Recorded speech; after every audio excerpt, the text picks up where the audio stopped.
Associate Deputy Minister, Diversity and Inclusion and Youth with the Department of Canadian Heritage. Before I turn to you, Minister, I know you have an opening statement. We do have a little bit of committee business that we must complete first. I believe all members have a copy of the subcommittee report. The subcommittee met on Thursday, July 9th. To consider the business of the committee and agreed to a number of recommendations.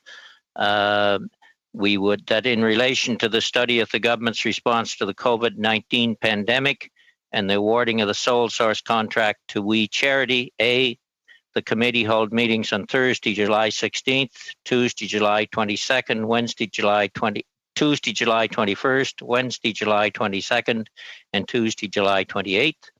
B, that the meeting on Thursday, July 16th, the first panel be comprised of the Minister of Diversity and Inclusion and Youth and the Deputy Minister of Diversity and Inclusion and Youth, and that the second panel be comprised of the Clerk of the Privy Council and the Senior Assistant Deputy Minister, Skills and Employment Branch at Employment and Social Development Canada. C, that preliminary priority witnesses be submitted to the clerk no later than 12 p.m. on Monday, July 13th, and D, that final priority witness lists be submitted to the clerk no later than 12 p.m. on Friday, July 17th, and that over the course of the remaining three meetings, the committee hear from a maximum of 18 witnesses. So that was the motion that was moved. Just one word of explanation. The clerk was on holiday and not available for today's meeting, and I said that would be fine. We would have him on the 21st, and so that has been established. So does somebody want to move that report? Any discussion on it? Who wants to move it? Do I see anybody's hand? Okay, Peter Fragaskatis. Any further discussion on it? Okay, all those in favor? Is anybody opposed? Might be the easiest way. I don't want to go through a recorded vote and take time. All right, all those in favor? Carried. Okay, then with that, Madam Minister, we will turn to you, and we would, if you hold your remarks as tight as possible, certainly no more than 10 minutes, and then we'll have more time for questions. Minister Chowger, floor is yours. Thank you, Mr. Chair. Merci, Monsieur le Président. Thank you to the members of this committee for your ongoing work during these extremely challenging and unprecedented times. Je tiens également à vous remercier de m'avoir invité aujourd'hui. I'd like to thank you for the opportunity to speak to all Canadians on the measures that our government has taken to support young Canadians during the COVID-19 pandemic. Deputy Minister Gina Wilson. Moving forward, I will acknowledge her as my deputy. La pandémie de COVID-19 a profondément affecté. The pandemic has affected the daily lives of all Canadians, and this in a very disproportionate way for those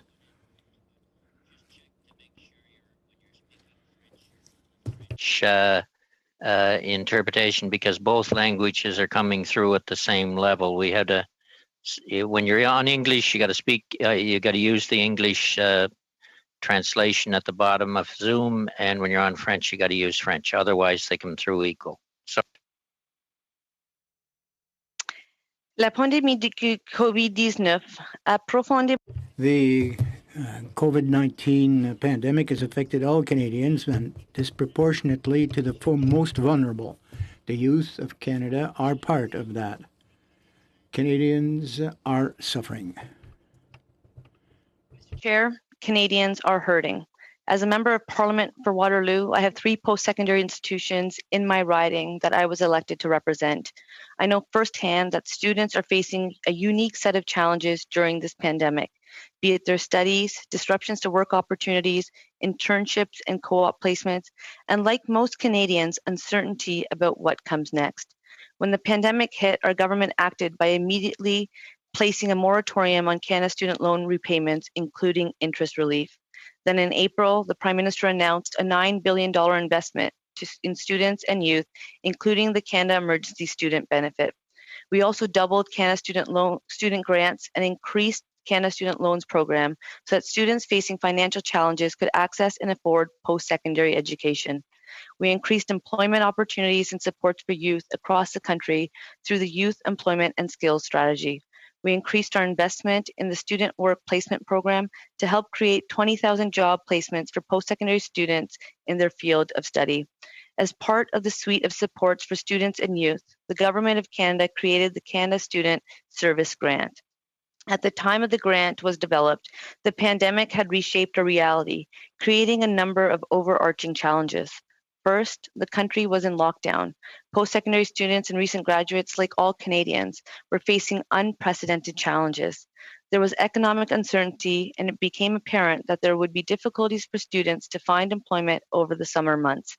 Employment that would be crucial in helping pay for school in the fall, paying down student debt, or related expenses such as housing and utilities. Second, we heard from many not-for-profits that they were struggling to provide services in their communities. Almost half of not-for-profits were having trouble finding volunteers, at the same time seeing an increased demand for their services. With public health guidelines requiring physical distancing, many not-for-profits needed to find new ways to engage volunteers while continuing to support their local communities within the context of COVID-19. Troisièmement, les étudiants.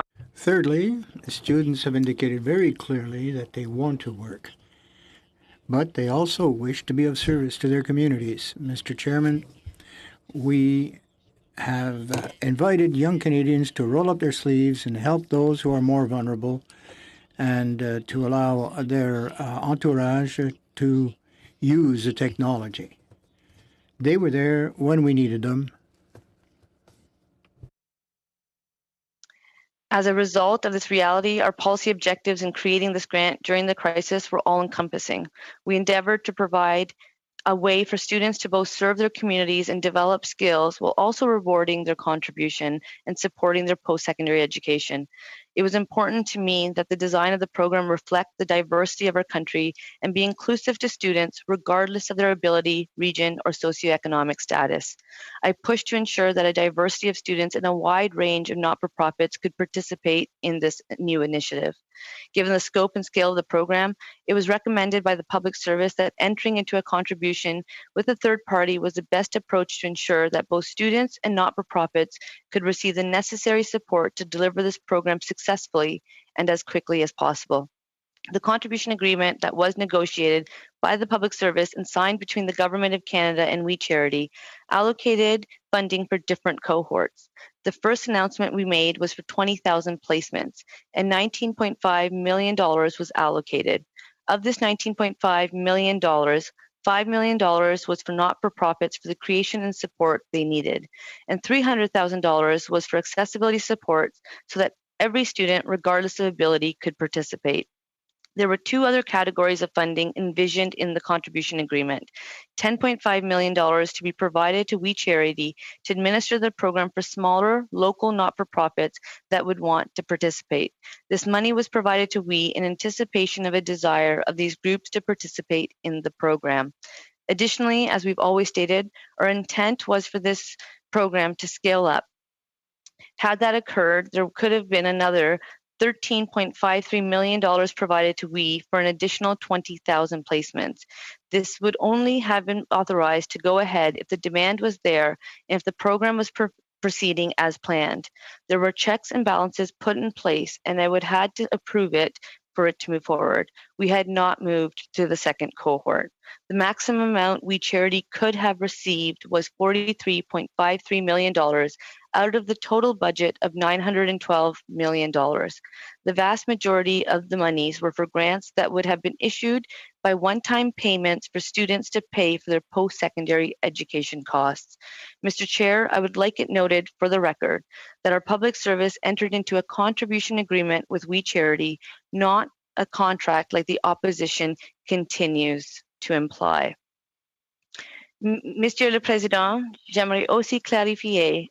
Mr. Chairman, I would like to clarify once and for all that the public came into a contribution agreement and not a service contract or a procurement contract.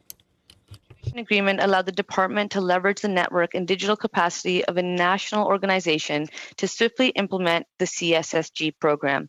The nonpartisan and professional public service made a clear recommendation that We Charity was the organization that was able to deliver this program in the timeline that was needed. Mr. Chair, as you know, We Charity is no longer delivering the CSSG. There are tens of thousands of students and hundreds of not-for-profit. Monsieur le Président, un point d'ordre. Point of order, Mr. Chairman. Point of order. The interpreter who's interpreting into French has not received the text in advance, which of course is complicating the job. I think that the committee is that the documentation should be provided to the interpreters in advance so that they can do their job adequately. Could we clarify that, please, sir? Yes, it isn't a rule that ministers have to. It's better if they can. It's easier to make it happen in Ottawa. I'd ask the minister maybe to slow down a little bit to give translators a better opportunity to translate. Go ahead, Minister. A contribution agreement allowed the department to leverage the network and digital capacity of a national organization to swiftly implement the CSSG program. The nonpartisan and professional public service made a clear recommendation that We Charity was the organization that was able to deliver this program in the timeline that was needed. Mr. Chair, as you know, We Charity is no longer delivering the CSSG. There are tens of thousands of students and hundreds of not-for-profits who express... Mr. Chair, could... un point d'ordre, Monsieur le Président. Je pense qu'on devrait avoir le témoignage par écrit. We would appreciate getting the presentation in writing, and of course, we have to give our employees the need tools that they need. Ms. Chagger has a beautiful presentation voice, but I have to listen to another interpreter. Could we get the text in French? It's too late at this point in time to get it to the translators, and it isn't an absolute policy of committees that they come with the prepared text to committee members and translators. That's the problem. Chair, we will have to deal with it as we can at the moment. Go ahead. Mr. Chair, I can offer my words at the end if you would like, so that they can be shared, and I will stick to English so that there's no translation issues. Well, it isn't. The problem, I think, Minister, is that when you're speaking English, you're going a little fast, and the translators are having a difficult job getting it into French for the other language. I'm hearing it in English okay when you're speaking French. So just slow down while you're in English, please. Thank you. Parce que si on veut prétendre qu'on... If we want to contend that we are in a bilingual context here, well, I mean, you got to walk the talk, as they say. And so we have to take the measures we need so that we can understand comprehensively in English as in French and in French as in English. But that's not the case right now.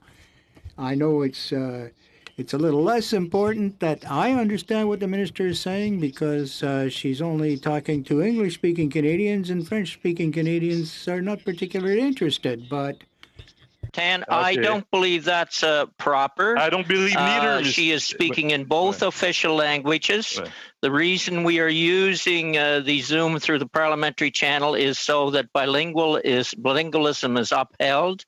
If Ms. Chagger is speaking a little fast for the translators, we understand that. But I do not want it to be implied that either the minister or this committee is not abiding by the rules of bilingualism. We are. So, Madam Minister, you have the floor. Je ne le suppose pas, mais je posais la question. Well, it was just a rhetorical question in that case, Mr. Chairman. Mr. Chair, so to continue, there are tens of thousands of students and hundreds of not-for-profits who expressed interest in participating in this innovative program. It is unfortunate and regrettable that these placements are currently on hold. We acknowledge that this process was not perfect, and we remain committed to providing the additional support to both students and not-for-profits. We are working around the clock to find a new way to serve these needs. Our government's objective remains the same, to connect the skills and abilities that young people are looking to develop and strengthen with service opportunities to help heal communities. Our goal remains to get money to those in need as quickly as possible. Mr. Chair, I represent the voices of Canada's youth at the Cabinet table. I am committed to providing students and youth with the supports and opportunities that they need, because when Canada's youth succeed, our entire country thrives, and that has always been my priority. The measures I have mentioned are only some of the programs that we have put in place. These are necessary supports that students and youth need during this crisis.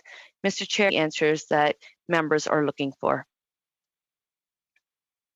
Thank you, Madam Minister. The first round of questions will be 6 minutes. We'll start with Mr. Poilievre, Mr. Fragiskatis, Mr. Fortin, and Mr. Angus. And I would say in beginning that we will follow as closely as we can the rules established in the House. We expect the answers to be relatively the same length as the questions. I will go back to the questions when that time limit has been reached, as is being done in the House on the COVID-19 panel. So with that, I usually try to give a little flexibility on a little more leniency on substantive issues, and we'll try to do that, but we want to stick as close to the time as we can. Mr. Poilievre, the floor is yours.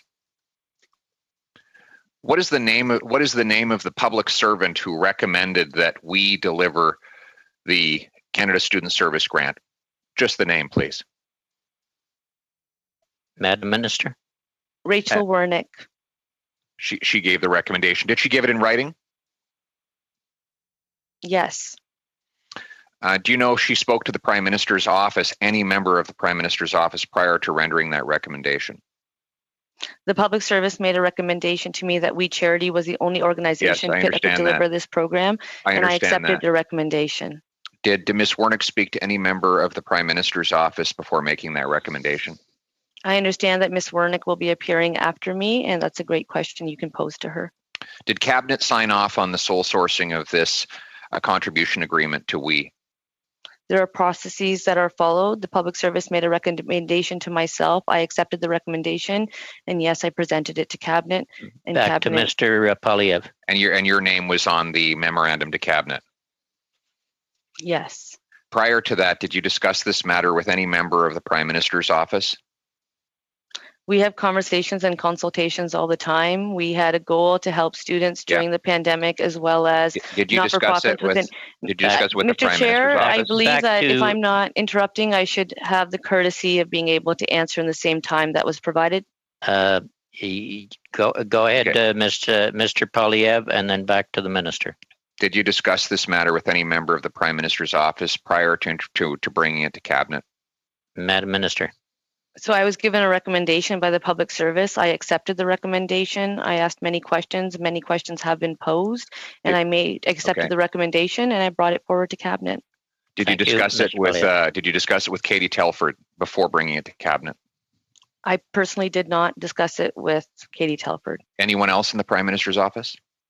I personally did not have those conversations. I was working with the public service. The professional, nonpartisan public service made a recommendation. I accepted it. So you did not discuss this with anyone in the Prime Minister's office prior to introducing it to Cabinet?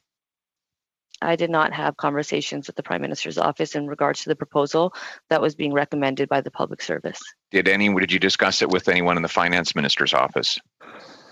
I personally did not have those conversations with the Finance Minister's office. Did anyone in your office talk to Mr. Poilievre? The Minister, give the Minister a little opportunity. Go ahead, Madam Minister. Madam Minister?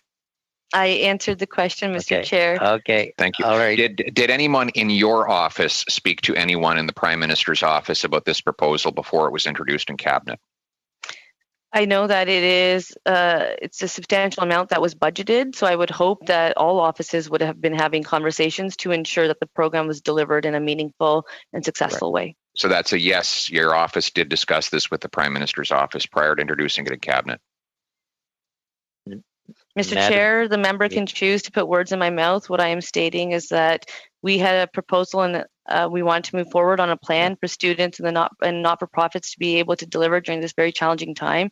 A recommendation was made by the public service. I acknowledge that many conversations take place, and I would hope that those conversations would take place. Right. So that I take that as a yes. You did speak. Your office did speak to the Prime Minister's office about this prior to you're presenting it to Cabinet. The government website. Mr. Polyev, I hate to interrupt, but I think the minister said that isn't exactly what she said. Okay, so I'll just ask her. I'll ask her then, yes or no, did your office discuss this matter with the PMO before you introduced it in Cabinet? Yes or no? If you can't answer, I can move on to another question. Another question, Mr. Polyev. Okay, so she does not want to answer that question. We'll follow that. We'll follow that trail then. All right. Next issue is the government website says this was a $900 million project. What was the total number of job placements that the $900 million was guaranteed to create? Mr. Chair, as I stated in my opening statements, the $19.5 million that was allocated, given to WE, was for the initial 20,000 placements.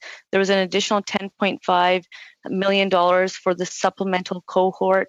If the program had proceeded, there would have been an additional $13.53 million. So the total amount that We Charity could have received through the contribution agreement that was negotiated by the public service and We Charity was $43.53 million. The majority of the $912 million that was allocated for the program was for grants so that students would have the supports they need for post-secondary education costs. So you originally the government claimed that we could only get 19 million. Now you're saying 43 million. So which is it? So as I stated publicly, Mr. Chair, it was that we would be allocated or given $19.5 million for the initial 20,000 placements. And of that $19.5 million, $5 million was for not-for-profits so that they would have the supports and ability to create placements. $300,000 was for accessibility support that so wasn't that all the question. students would be able to. You said that the maximum amount we could get was $43 million. Originally, your government claimed we was only going to get $19 million. So you've got two different numbers you're working with. And then there's the third number, which is $900 million. That was the total scope of the program for which we was the sole sourced administrator.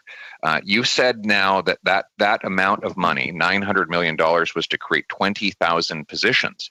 But 20,000 positions times $5,000 per position. We can do the math right here, Mr. Chair. And we find that comes to you were substantially over time. I'll let you finish your point, and then I'll let the minister give the explanation here in full. 20,000 positions at $5,000 maximum per position brings us to $100 million. Where does the other $800 million go? Madam Minister, if you can give a fairly substantive answer here. Mr. Chair, I actually reject the explanation of the member. Obviously, the member is not listening to what I am saying. When I came out publicly, I stated that $19.5 million was going to We Charities for the initial cohort of 20,000 placements. And of that $19.5 million, $5 million would be for not-for-profits so that they had the support necessary and be able to create these volunteer placements given the COVID-19 context, and $300 million was for accessibility support so that all Canadians, regardless of ability, could participate. I'm sharing today that an additional $10.5 million was provided to We Charity to administer a supplemental cohort so that smaller and local not-for-profits could participate, because there was a demand after the announcement was made. We received an influx of desire and demand for the program, so we want to make sure that they too had opportunities. I'm sharing that the contribution agreement also includes, for the second cohort, $13.53 million provided we for an additional 20,000 placements. Should we have gotten there? We never got to that spot. It would have been after administration checks and balances were in place, like we stated in the contribution agreement. My initial comments to the public was in regards to the initial cohort of $19.5 million, and the member is welcome to go check what I shared. Okay, we will end it there. We're substantially over. My apologies for that. Mr. Fragiskatis. Thank you very much, Mr. Chair. Thank you, Minister, for the work that you're doing and for being here. Mr. Poliev used the phrase sole source contract. This is actually a contribution agreement, a technical distinction, but an important one. I wonder if you could just explain that for the committee. I would actually, if suitable, will also share with my deputy to elaborate. There is a difference between contribution agreements. That is what the public service entered in with We Charity. It was not a contract. As I stated in my opening comments, the contribution agreement is what we negotiated with We Charity, and it was not a contract, as the opposition, the Conservative opposition, continues to apply. And if suitable, I would like to have my deputy share a couple comments. Ms. Wilson? You're on mute, Gina. There we go. Thank you, Mr. Chair. Thank you, Minister. So indeed, sole source contract is incorrect terminology. And I'll just give a little bit of a flavor of the difference between a contribution agreement and a contract. So contribution agreements are regularly used by the government to further policy objectives and to engage a wide diversity of skills and resources outside the government. Their contribution agreements are not subject to procurement thresholds like service contracts. They follow terms and conditions, and they are subject to performance conditions specified in the funding agreement, audits, monitoring, and reporting requirements to ensure that all results are received. Officials negotiated an agreement for the design under this for this program under the Canada Service Corps program, an existing contribution program. Okay. And a contract is a completely different tool. Thank you. Mr. Fragiskatis. Thank you, Mr. Chair.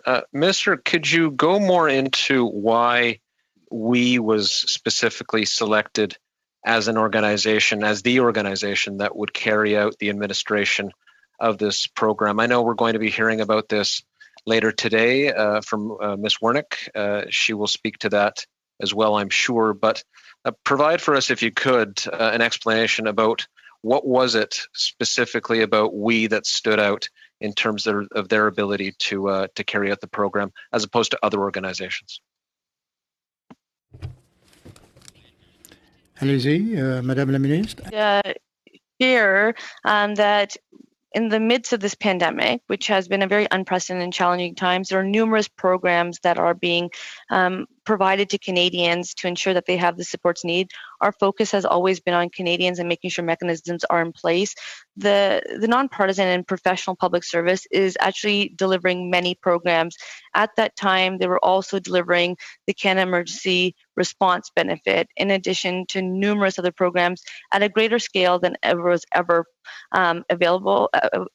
been seen. And I would like to assure the member that I asked the same question as to why the public service could not offer this program. Third parties have been used pre-COVID, but also during the COVID context. It was recommended that We Charity be used because they had the capacity as well as the network to be able to deliver this program. It was a recommendation that was made. I asked a lot of tough questions to see if there was others.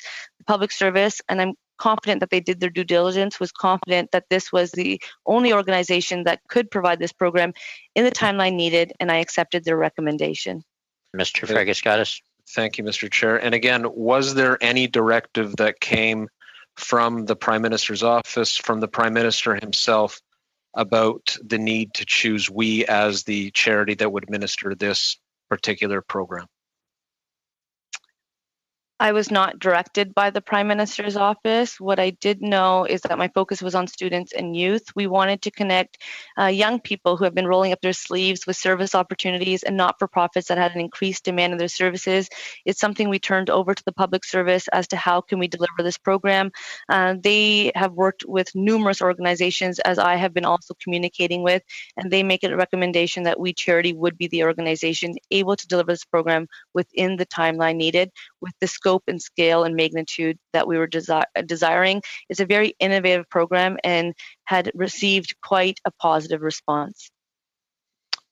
Finally, Mr. Chair, I'd like to know what will happen now that we is no longer charged with the task of carrying out the administration of the program. What is being planned for? What will become of the Canada Student Service Grant? And what is the message to organizations that wanted to participate, and indeed to young student volunteers or would-be volunteers that wanted to make a contribution as we try to face the post-COVID-19 recovery?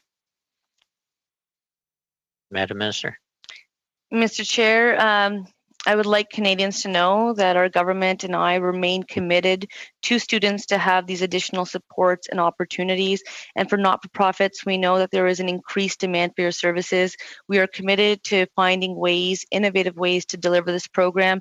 I can assure you that my team and the public service is working around the clock to have opportunities and options available so that this program does go ahead. We recognize that there is a need. We've heard it with the messages and communications we are receiving from not-for-profits and students. So we remain committed to seeing this program delivered to help students in this very challenging times, as well as not-for-profits.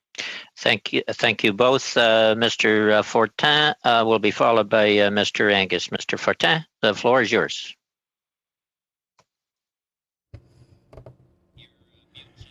Muted. That happens. Ministre, bonjour. Yes, good afternoon once again.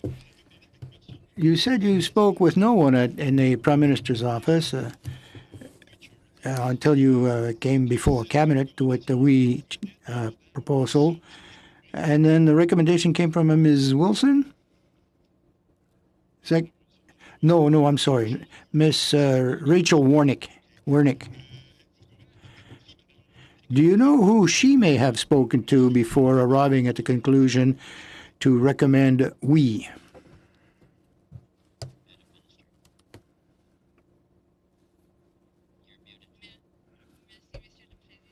Thank you, Mr. Chair. The public service is impartial, and they clearly indicated that this would be one of the only... No, my question was whom? Well, let me take the time to give you...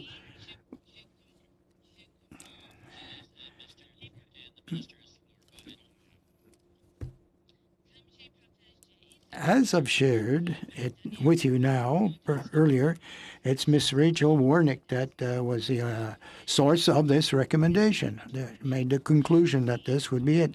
And she will be here as a witness following my presentations, and she will be able to give you all the details to the questions you're asking. Did you, Madam Minister, participate in any discussions with Ms. Warnick or other of your personnel before bringing it to the council to cabinet table? Well, the conversations and discussions occur between the staffers in our offices. We requested recommendations and suggestions, and they told us that, all right, so you did not discuss, you didn't participate in discussions yourself. So there is the Canadian Youth Corps, if you will. Why were they excluded from the conversation? Once again, Mr. Chair, the recommendation came from the members of the public service, I accepted their recommendations that they were the only organization qualified and capable of providing the service. Now, everyone knows that Ms. Warnock will be here this afternoon as a witness to answer your questions to that effect. Okay, may I come back to this? Did you yourself raise the issue of why the Youth Corps, the Canadian Youth Corps, was not able or capable of administering this program? You personally?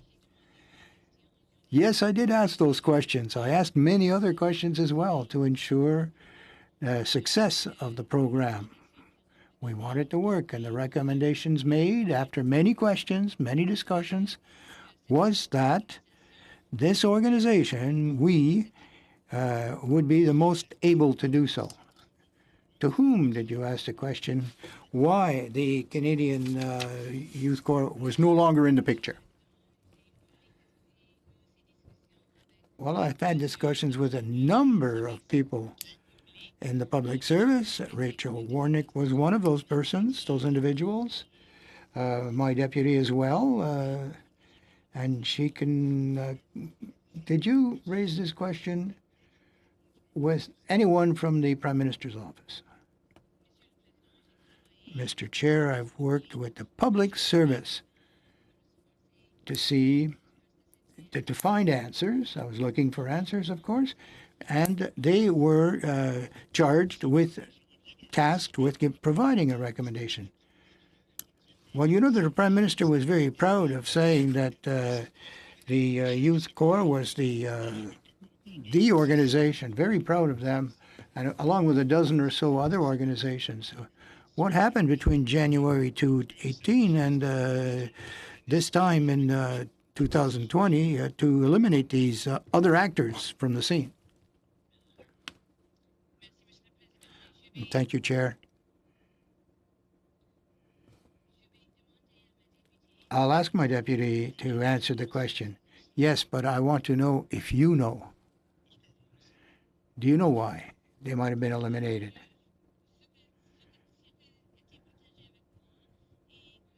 Well, the requests made of the organizations were greater than what they could provide for this program. So they looked at other options, and this is why they recommended the recommendation that they did recommend. The public service is very knowledgeable about the environment. So Service Canada was no longer able to provide the service. Well, I think the Youth Corps does excellent work, but this is a new program. It would be supplementary tasking, and demand overwhelmed the response. So we needed another intervener. Well, how is we greater, more competent than the Service Canada Youth Corps? This is in the opinion of the Public Service Canada, that we had the capacity and the resources to manage the program. We wanted to make the program as accessible as possible to the greatest number of students, and with the participation of other not-for-profit organizations. It's a program. We'll give Ms. Wilson a chance if she wanted to add further to what the minister said on that previous point. Ms. Wilson?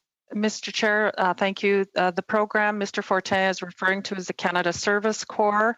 It's a program that continues and in fact was enhanced to some degree as well, so that everyone that's involved with the Canada Service Corps are working very, very hard. Thank you. Okay, then we'll turn to Charlie Angus, who will be followed by Mr. Barrett. Mr. Angus. Thank you so much, Mr. Chair. Great to be on committee with you again, and good to see you, Madam Ministress. Mr. Chair, is it possible to make sure we maintain the short question, short answers? Because I only have 6 minutes, and I don't want to. I will try and endeavor to do that. Go ahead. Thank you so much. Today, the Ethics Commissioner announced an investigation into Minister Bill Morneau. So that is 2 ethics investigations, unprecedented, Finance Minister and the sitting Prime Minister. And this happened on your watch, Minister, because you brought this $900 million program to Cabinet. When you brought it forward for discussion, were you aware of the family links between the Trudeau family and we, and the Morneau family and we? Madam Minister. Mr. Chair, my focus was really on making sure that there was an additional support for young Canadians, for students. That's not the question. And that's the question, why it was aware? part of the suite of programs that we put forward. When I brought the proposal forward, first of all, it should be known that the Prime Minister, prior to myself, was the Minister of Youth. It is a portfolio that he kept on. That's not when the he was question. Prime Minister, he was also the critic for youth, because Canadians are well aware that when it comes to Mr. Angus. Mr. Angus. I don't think I had the same amount of time. Minister, you failed them. You failed. You were not aware of the family links, and you brought this? This is astounding. We now have a serious scandal, and it happened on your watch. So the Prime Minister said that it was raised when he spoke about recusing. So were you the one? You had the responsibility. Did you say, hey, Mr. Prime Minister, your family's got links here? Were you the one to call the Prime Minister to get recused? Madam Minister. The Prime Minister has acknowledged that he should have recused himself. He has apologized, because what has been left is that students do not have service opportunities right now, and not-for-profits are not able to have the access they're looking to. We continue to stay focused on delivering this program. When it comes to the investigations by the Officer of the Conflict of Interest and Ethics Commissioner, we have stated that we will comply with any information that he requires. Well, I'm glad you're going to comply. Now, you said you asked a lot of tough questions, and I find that surprising based on your last answer. The Prime Minister's wife is an ambassador for we. After Justin Trudeau became Prime Minister, his mother was hired by we, as was his brother. So there was a clear financial link, but their relationship was evident. So in the due diligence, did anyone in your department raise a red flag that this was going to be a problem? Was this raised as an issue? Madam Minister. I believe that Mr. Chair, I believe that the department can speak for themselves. Obviously, we have tough conversations. You're responsible for this. Don't throw your Charlie, under the bus. Mr. Angus, Mr. Angus, the Minister has the floor to answer the question. Go ahead, Minister, your answer. Thank you, Mr. Chair. So, of course, we have tough conversations around the cabinet table. We have tough conversations around our teams. Yes, these questions were posed. Our focus was on delivering a program for students to be able to volunteer, provide service opportunities in communities, and link them with not-for-profits that were looking for much-needed supports. And therefore, that was my focus. Yes, I asked tough questions of the public service. When we made this decision, when the public service recommended that it was the only organization that would be able to deliver this program, we continued to have tough conversations, and then finally I accepted the recommendation. Back to Mr. Angus. So I think I heard you say that it was raised, that it was a problem. His family was so closely tied. So someone raised it, and yet you failed to bring this to cabinet, and this thing blew up in your government's face. So what my question is, you mentioned originally 19.5, and now it's 43 something. This is a very complex process. So for each placement, what was the figure that we would get for each placement? Madam Minister. Mr. Chair, the way the contribution agreement is written, and as you know, that the contribution agreements are disclosed publicly quarterly, so it will become available. The contribution agreement for the initial cohort was $19.5 million. I know that, but how much were they paid Mr. Chair, student? I think it's, if Charlie, I can listen to the question, I think Angus, you should be able to listen to the answer. Could we have a little order from both sides at the moment? I'm going to move on. I'll give the Minister 15 more seconds to answer that question. Go ahead, Madam Minister. Thank you, Mr. Chair. So as I publicly stated, $19.5 million was for We Charity for the initial 20,000 placements. $10.5 million was for the supplement cohort, knowing that local not-for-profits wanted to participate. Because the committee is asking information, I've added information to make sure that information is available for... Okay. Back to Mr. Angus. Well, thank you, Mr. Chair. Monsieur le Président, l'interprète ne peut pas travailler. L'interprète ne peut pas travailler quand les gens parlent en même temps. Is this a point of order, Mr. Fortin? C'est un point d'ordre, Monsieur. This is a point of order, Chairman. The interpreter cannot interpret both what I'm saying, for me, what both people are saying at the same time. So out of due respect for the minister and my colleague, Mr. Angus, I would like a little bit of discipline. It's difficult to interpret. I can see your lips move for 30 seconds before I can hear what's going on. I'd like the interpreter to be able to do her job correctly, if possible, a bit more slowly. Your point has been made, Mr. Sorry, Mr. Chair, it's Carolyn. Angus could hold the mic closer to his mouth. That would make the interpreter's job a little bit easier when he's speaking, just as a heads up. Okay, we'll not take that time from you there, Mr. Angus. You've got time for a couple of quick questions. Go ahead. Okay, so I did ask what the per student placement fee was. The minister refused to answer, so I think that's an outstanding question. I want to ask about whether or not they got a legal opinion on this, because if a student, post-secondary student, master's student goes to work doing data entry, which is one of their positions, works 70 hours, they get zero. If they work 170 hours, they get 60% less than minimum wage. Did the minister get a legal opinion whether having people do paid work and paying them less than minimum wage?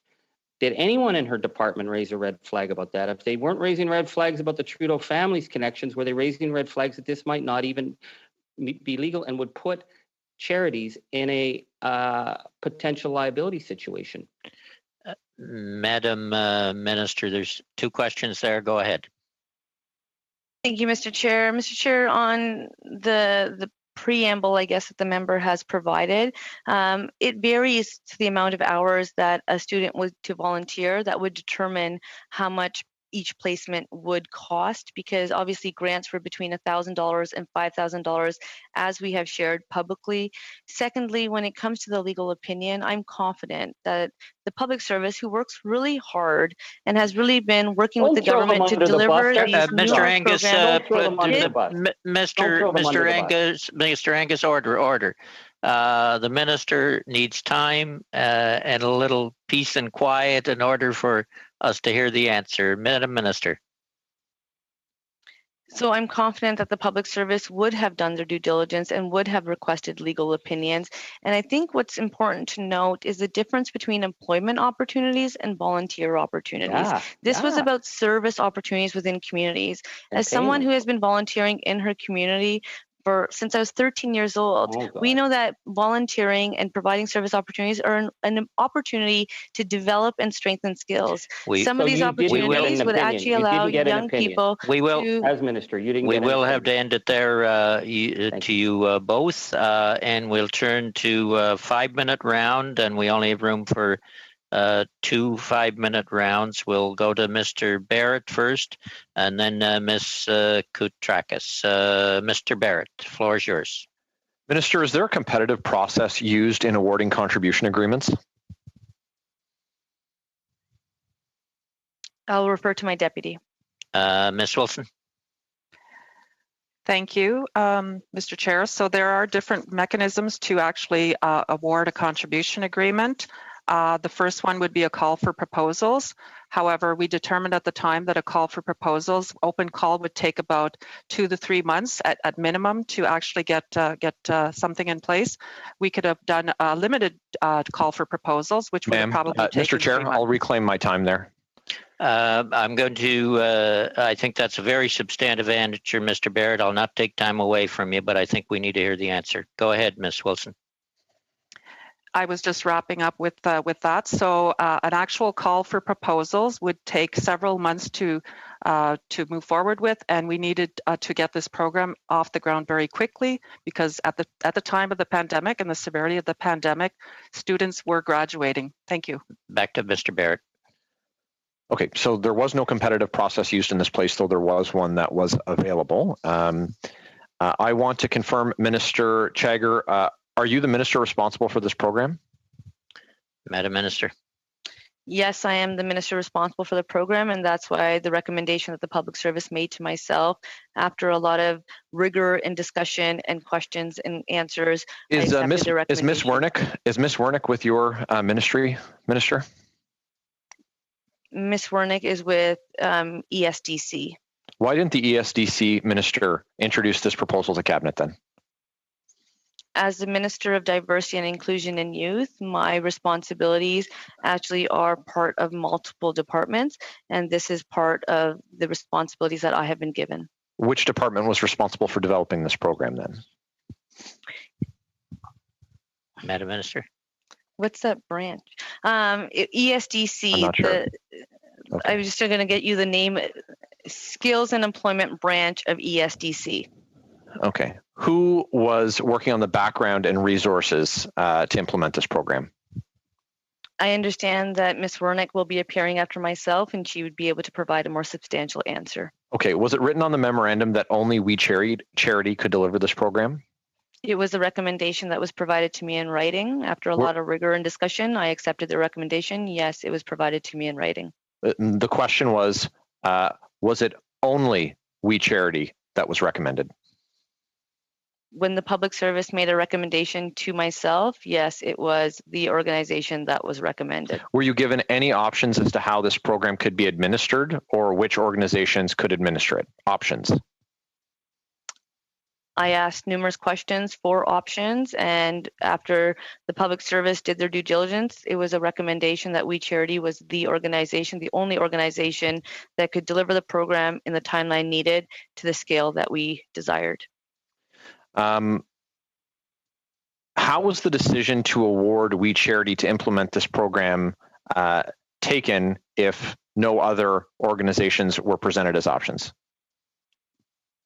Mr. Chair, I think it's also important to acknowledge that we are in an unprecedented and challenging time with the pandemic. We know that all countries are facing challenges. It's something we've never had to address, including the public service. The public service, I'm confident, did their due diligence, made a recommendation. I accepted their recommendation. Did you discuss awarding this program to Mr. Barrett? Equal time, Chair? You're getting equal time. I'm watching the time very close, but it makes it a lot more difficult when members interrupt. It takes time away. I'll give you that time back while I was speaking, but go ahead, question. Did you discuss awarding this program to We with Prime Minister Trudeau or Minister Bill Morneau? I personally did not have those conversations. I had those conversations with departmental officials, asked for what options were available and why this recommendation was coming forward. Back to Mr. Barrett. Did you discuss the program with anyone at We before discussing it at Cabinet?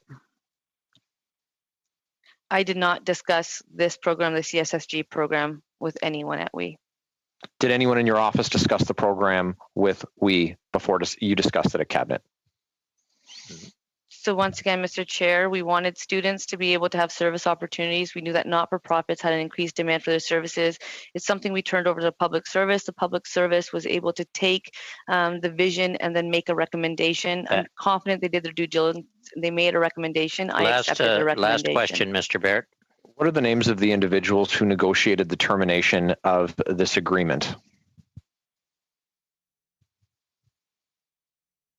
You can. Sorry, I was just referring to my deputy as to being able to provide the member a substantial answer. They will be available on the next panel. So those are questions that Ms. Wernick and Ms. Wilson will be able to answer in the next panel. Okay, thank you. Sorry, Mr. Barrett, we're out of time. Turning then to Annie Kotrakis, will be the last question before the minister has to leave. Ms. Kotrakis. Thank you, Mr. Chair. I would like to begin by commending the Ministry of Diversity, Inclusion and Youth, as well as the public servants at ESDC and the Department of Canadian Heritage for their work on designing the CSSG. This is truly an innovative program, and I can only imagine a considerable amount of creativity and outside of the box thinking from everyone who was involved. At a time when charities are struggling like never before, a program like this is essential. The $900 million in student grants would have translated to roughly 90 million hours of volunteer work and would undeniably help charities close the frontline service gap that currently exists. Additionally, the maximum of 43 million administrative costs to compensate We Charity, if all 900 million were distributed, represents less than 5% of the total program cost, which in my opinion is well within the norm of project management and administrative fees for such programs, especially given the tight timelines. I want to begin, Minister Chagger, can you highlight the intentions and objectives of the CSSG? With over 35,000 applicants, how effective was the program in encouraging volunteerism at a time when so many charities and communities are struggling, with donations down by about 50%? Madam Minister. Mr. Chair, I'd like to thank the member for the acknowledgement of the very challenging and unprecedented time that we all find ourselves in. The public service, just like the government and all members of Parliament, have been working around the clock, as have been Canadians. This was really another program within the suite of programs that we put forward for students and youth. We know that COVID-19 has impacted all Canadians and disproportionately impacted the most vulnerable, and youth are no exception. We know that young people have been rolling up their sleeves and giving back to communities to help heal communities during this challenging time.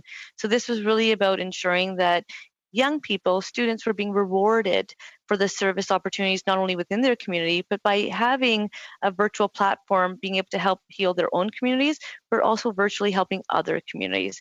When we actually launched the program, immediately there was a massive demand for this program. We saw 35,000 applications submitted by students wanting to participate. The conversations continue. Students want to see this program delivered. Not-for-profits want the support, and that's why I am committed to seeing this program be delivered. Our focus remains on Canadians. Our focus remains on vulnerable Canadians, and that's exactly why when the contribution agreement was negotiated, we ensured that we were collecting disaggregated data to ensure that the most vulnerable in our society were having an opportunity to give back and heal communities. This is a very innovative program, but volunteers, as we know, from coast to coast to coast, are instrumental to the work that they do, and they should not go unrecognized. And this was one way of not only thanking them for their service, but rewarding students, because we know that the financial burden on them come post-secondary education costs in the fall would be high, and we just were providing a grant to help them out during this very challenging time. Ms. Katrakis. How common is it, Minister Chagger, for third-party organizations to work alongside the federal government when delivering programs such as this? And what are the benefits that are created to these partnerships? Mr. Chair, it is not uncommon for the Government of Canada to work with third parties to deliver specialized programs, and working with third-party delivery agents to deliver emergency funding throughout the pandemic has proven to be an effective approach. We partnered with the United Way in May to deliver the Emergency Community Support Fund to support vulnerable populations. We partnered with Food Banks Canada to fight food insecurity. Officials recommended that we work with a third party, and that the third party be We Charity to administer the CSSG, given the extensive reach with students and their capacity as an organization to deliver this program within the timeline needed. We've been acting and working very quickly to ensure that we're responding to the needs and challenges that Canadians are facing. Ms. Katrakis. Just final thoughts. Again, I wanted to commend the public service, the work that you're doing, Minister Chagger. I know everybody, all Canadians are looking to find ways to help one another. And I could not be more proud than the work that our government has tried to do in such short timelines to make sure that everybody that needs the help is there. We were not looking for perfection. We were looking to be effective and to get the help out there that we need. Perhaps things could have been done along the way differently, but I think the intent, what was intended with this program, is there for everybody to see. And I hope that we go forward with it and it helps the young people as it should. Madam Minister, any final thoughts? You or your deputy, you want to answer that comment?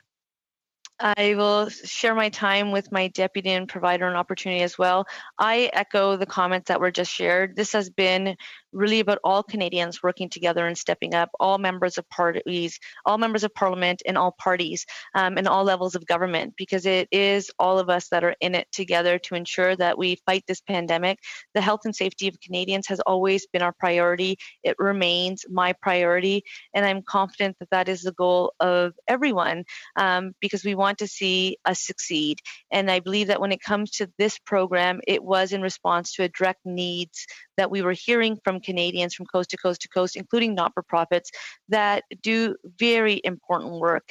And I think it's important that we recognize the work of volunteers and especially young people who have been stepping up. And this is one way to provide a grant and a reward to appreciate them during this very challenging time. A lot has been taken away from individuals because of this pandemic, and youth are no exception. Deputy? Deputy, we'll give you about half a minute. We have to run. I won't take long. So just wanted to acknowledge my fellow public servants, who, particularly those at ESDC, because in the midst of the severity of this pandemic, officials have been essentially working around the clock to deliver new emergency supports and payments to Canadians, such as the CERB and many, many other initiatives. Thank you very much, Mr. Chair. Okay, then thank you, Madam Minister and Ms. Wilson, for your appearance today and your answering questions under somewhat tough circumstances on these timelines. And as well, I do commend the public servants on the efforts they've been making on the COVID-19 pandemic. So with that, we will suspend for 2 minutes. And then we'll turn to the next panel with witnesses from the Department of Canadian Heritage and the Department of Employment and Social Development. Meeting suspended. Thank you, Minister. Merci à tous. Merci d'avoir move.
Meeting number 41, the second panel of the House of Commons Standing Committee on Finance. And as everyone knows, we are meeting on government spending, We Charity, and the Canada Student Service Grant.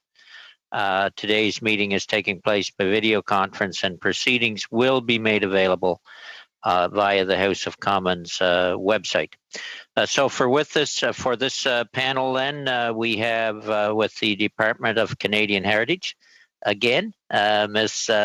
Wilson, who was with us in the first panel, Senior Assistant Deputy Minister, Diversity and Inclusion and Youth, and from the Department of Employment and Social Development, Rachel Wernick, Senior Assistant Deputy Minister, Skills and Employment Branch, and Stephanie Hebert, Assistant Deputy Minister, Program Operations Branch.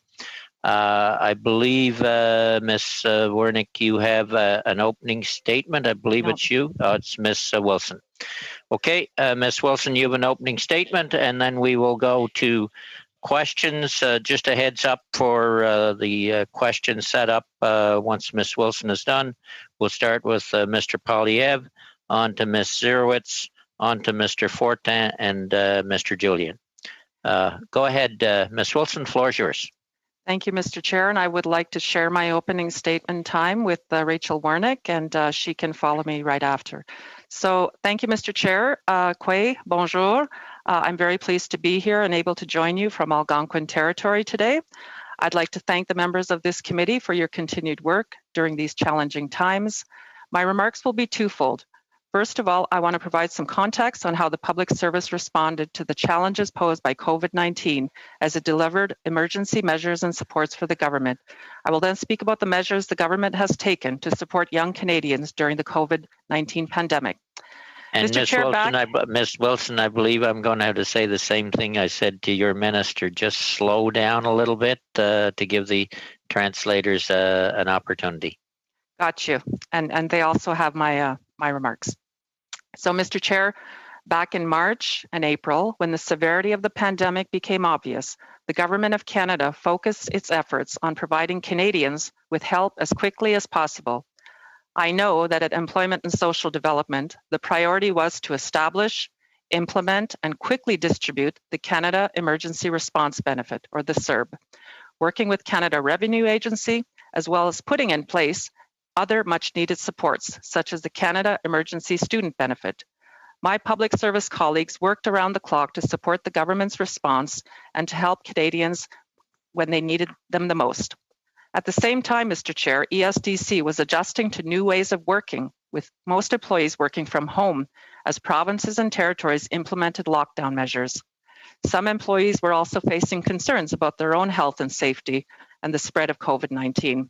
Despite these challenges, the department was able to deliver quickly and efficiently, but we cannot ignore the fact that these are unprecedented times for Canadians, and they are also unprecedented times for public servants.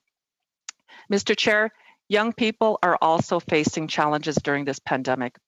In response to the government's desire to develop a comprehensive package to help students, there was a general call out to relevant departments to provide options to enhance existing youth and/or student-related programs, including ESDC.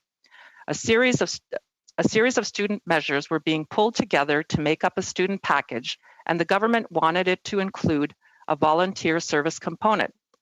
On April 22nd, the Prime Minister announced a range of measures to assist students during this crisis, including enhancement to the Canada Service Corps program delivered by ESDC and the new Canada Student Service Grant.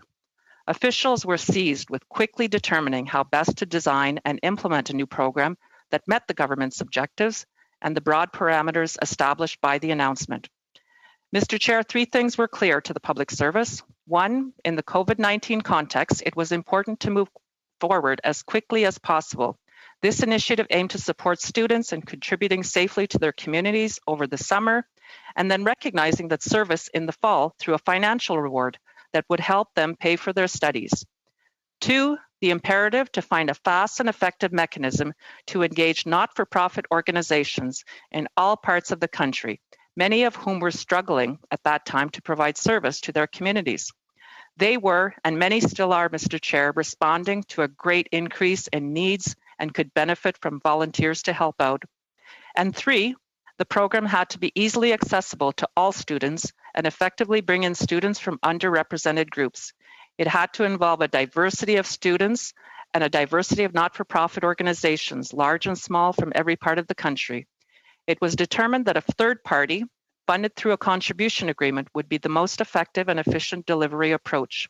Contribution agreements are not sole source service contracts, nor are they procurements. Contribution agreements are regularly used under the transfer payment policy. Point d'ordre. Je me permets. Call to order. Que l'interprète est obligé de courir derrière le témoin. S'il vous plaît, juste ralentir un petit peu. I'm not getting the translation myself from you, Mr. Fortin. The translator. J'ai dit que l'interprète est. The interpreter is having to chase after the speaker. Perhaps she might be invited to slow down a little bit. I did ask Miss Wilson, slow down a little, Miss Wilson, and I believe I'm told your mic may be a little too close to your lips. Pull it out a little. The joys of the new system. Miss Wilson, go ahead. Thank you, Mr. Fortin. Indeed, and I will definitely speak more slowly. And I'm just about to wrap up anyway. So under a contribution agreement, the government sets the high-level funding parameters, including the objectives, desired outcomes, eligible expenditures, and performance measurement. However, the government does not direct or dictate how the recipient will carry out the project under a contribution agreement. Recipients have the flexibility to design projects that further government policy objectives according to their experience and expertise. The use of contribution agreements enables the government to engage a wide diversity of skills and resources. Mr. Chair, the public service has been working relentlessly to mitigate the spread of the COVID-19 virus and protect families' health and financial security. Thank you. Merci. Miigwech, and I will ask Rachel to share my time. Thank you. Ms. Wernick, the floor is yours. Good afternoon. And take your time. In order to assist the committee, I will limit my opening remarks to providing the context and rationale behind the department's recommendation to Minister Chagger to enter into a contribution agreement with We Charity. I would like to underscore the time frame I can assist you with is prior to any discussion among ministers of Minister Chagger's recommendation to them. I will steer clear of cabinet confidences. It is important to note that the Canada Student Service Grant was embedded in an ongoing discussion of a broad package of potential measures to help students and youth deal with the impacts of the pandemic. It was never going to be the only measure. On April 8th, changes to the Canada Summer Jobs Program were announced. Interactions and the potential for overlap with the design and delivery of existing programs and new emergency measures had to be worked out. The package came together as policy in the Prime Minister's announcement of April 22nd. I was asked mid-April by my Associate Deputy Minister at ESTC and a Department of Finance official to provide information, analysis, and assessment of potential options for including service opportunities in the student package. The finance official indicated that the Prime Minister would announce the student package in the coming days and cited Saturday, April 18th as the likely date. For these discussions with Department of Finance officials, I drew on work my team had undertaken in March to assess the potential to enhance programming offered under the Canada Service Corps. On April 22nd, the Prime Minister announced at his daily news conference a comprehensive package of support of nearly $9 billion for post-secondary students and recent graduates. I learned the final contents of the package from the announcement. Cet ensemble comprenait deux mesures liées au bénévolat chez les jeunes. La première était un investissement supplémentaire accordé au programme Service Jeunesse Canada pour accroître le nombre de micro-subventions. 18,000 to 15,000 and to provide stipends to participants. The second item was the new Canada Student Service Grant. This new program, the CSSG, would provide up to $5,000 to students in reward for services for their education in the fall. I asked my Department of Finance colleagues if they could help us flesh out the details. They told me that the initiative needed to be launched by mid-May, and the program parameters focused on two key elements: a web-based digital platform that would allow students to apply for the program, to be matched with volunteering opportunities in their community, and to track their hours. A grant of up to $5,000 for volunteer hours completed. There were several objectives for the initiative. The first was to facilitate the involvement of students in contributing to the COVID-19 response in their communities through volunteering over the summer. The second was to provide a financial award to recognize this contribution and to help students cover the costs of their studies in the fall, as well as to incentivize students to volunteer. The third was to provide students with skills and experience that would help them in pursuing their careers. Members of my team and myself met with members of Minister Chagger's staff and with officials at central agencies to further understand the desired outcomes of the initiative.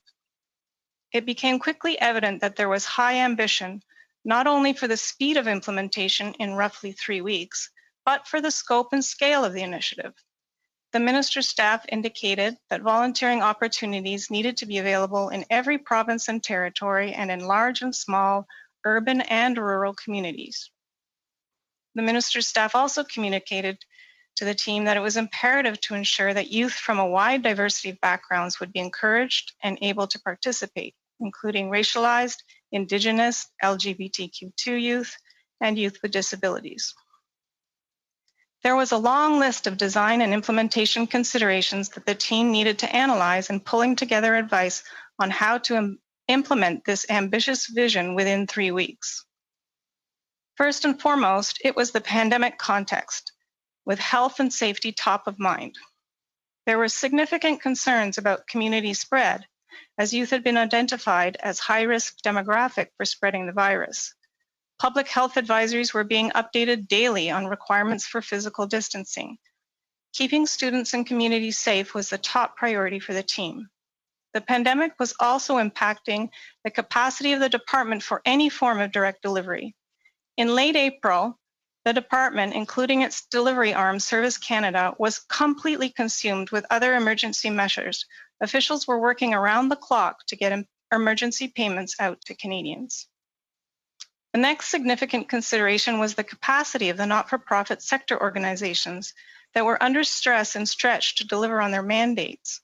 Although volunteers can help, they need orientation and oversight and digital supports to be able to contribute in a safe physical distancing context, all of which requires time, effort, and resources for the organization hosting the volunteers. Interaction between recently announced emergency supports and payments was another key consideration. Given students could be receiving the Canada Emergency Response Benefit or the Canada Emergency Student Benefit, and some not-for-profits could be eligible for the Canada Emergency Wage Subsidy, the team needed to determine eligibility that would be fair and equitable without creating disincentives for students to undertake paid employment. Dans mon rôle, je travaillais également. In my role, I also had been working on the proposal to increase the number of jobs available to youth and introduce new flexibilities for employers under the long-standing Canada Summer Jobs program. Where public and media attention was raising concerns about CERB payments and issues of risk mitigation to ensure no one would get the payment who should not. The team had to ensure the design maximized the ability for strong oversight and due diligence. Our experience with the Canada Service Corps program had taught us many things about the key ingredients for a successful youth service initiative. First, to engage in service, the majority of youth, and in particular youth who are underrepresented and from groups facing barriers, require additional supports, ranging from orientation to mentoring to wraparound supports. Secondly, the biggest influencers of youth are other youth. The success of the initiative required a strong start. where a large number of meaningful opportunities were available to immediately grab youth's interests so they would spread the word with their friends. Youth do not come to government websites, no matter how well we build them. There was a need for active outreach to find youth where they are. Promotion and communications tailored to a younger audience and that would reach them through all social media platforms was essential. L'objectif visait à créer une plateforme numérique permettant.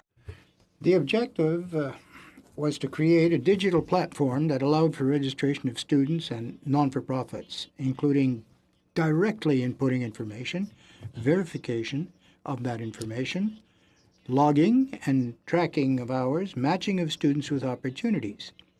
To do so, this required analysis on what technological capacity would be required, how the platform would meet government requirements for bilingualism, accessibility,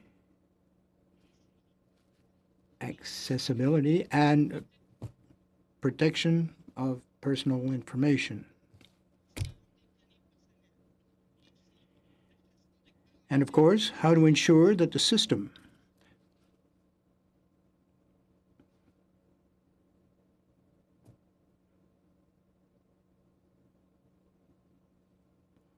We've lost the signal.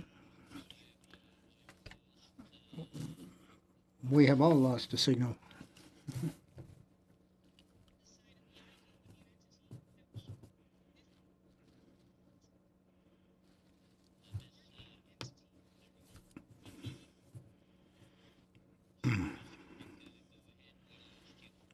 For a moment. Go ahead. Massive speed,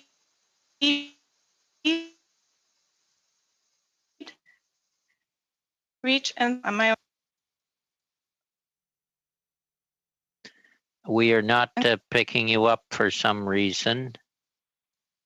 How close to the end of your remarks? Madam Clerk, can we get a technician to get in touch with Ms. Wernick? We're not picking her up. Sorry, I'm working on it right now. Someone's reaching out to her immediately, and hopefully we can get this sorted out as soon as possible. It's up to you if you'd like to suspend in the meantime. It's entirely up to you. Let's suspend for 2 minutes in case people want to go and get a glass of water or something. So we'll suspend for 2 minutes and then come back. Meeting suspended.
Ms. Warnick, and if we could wrap up pretty quickly, it would be helpful. Go ahead. The floor is yours.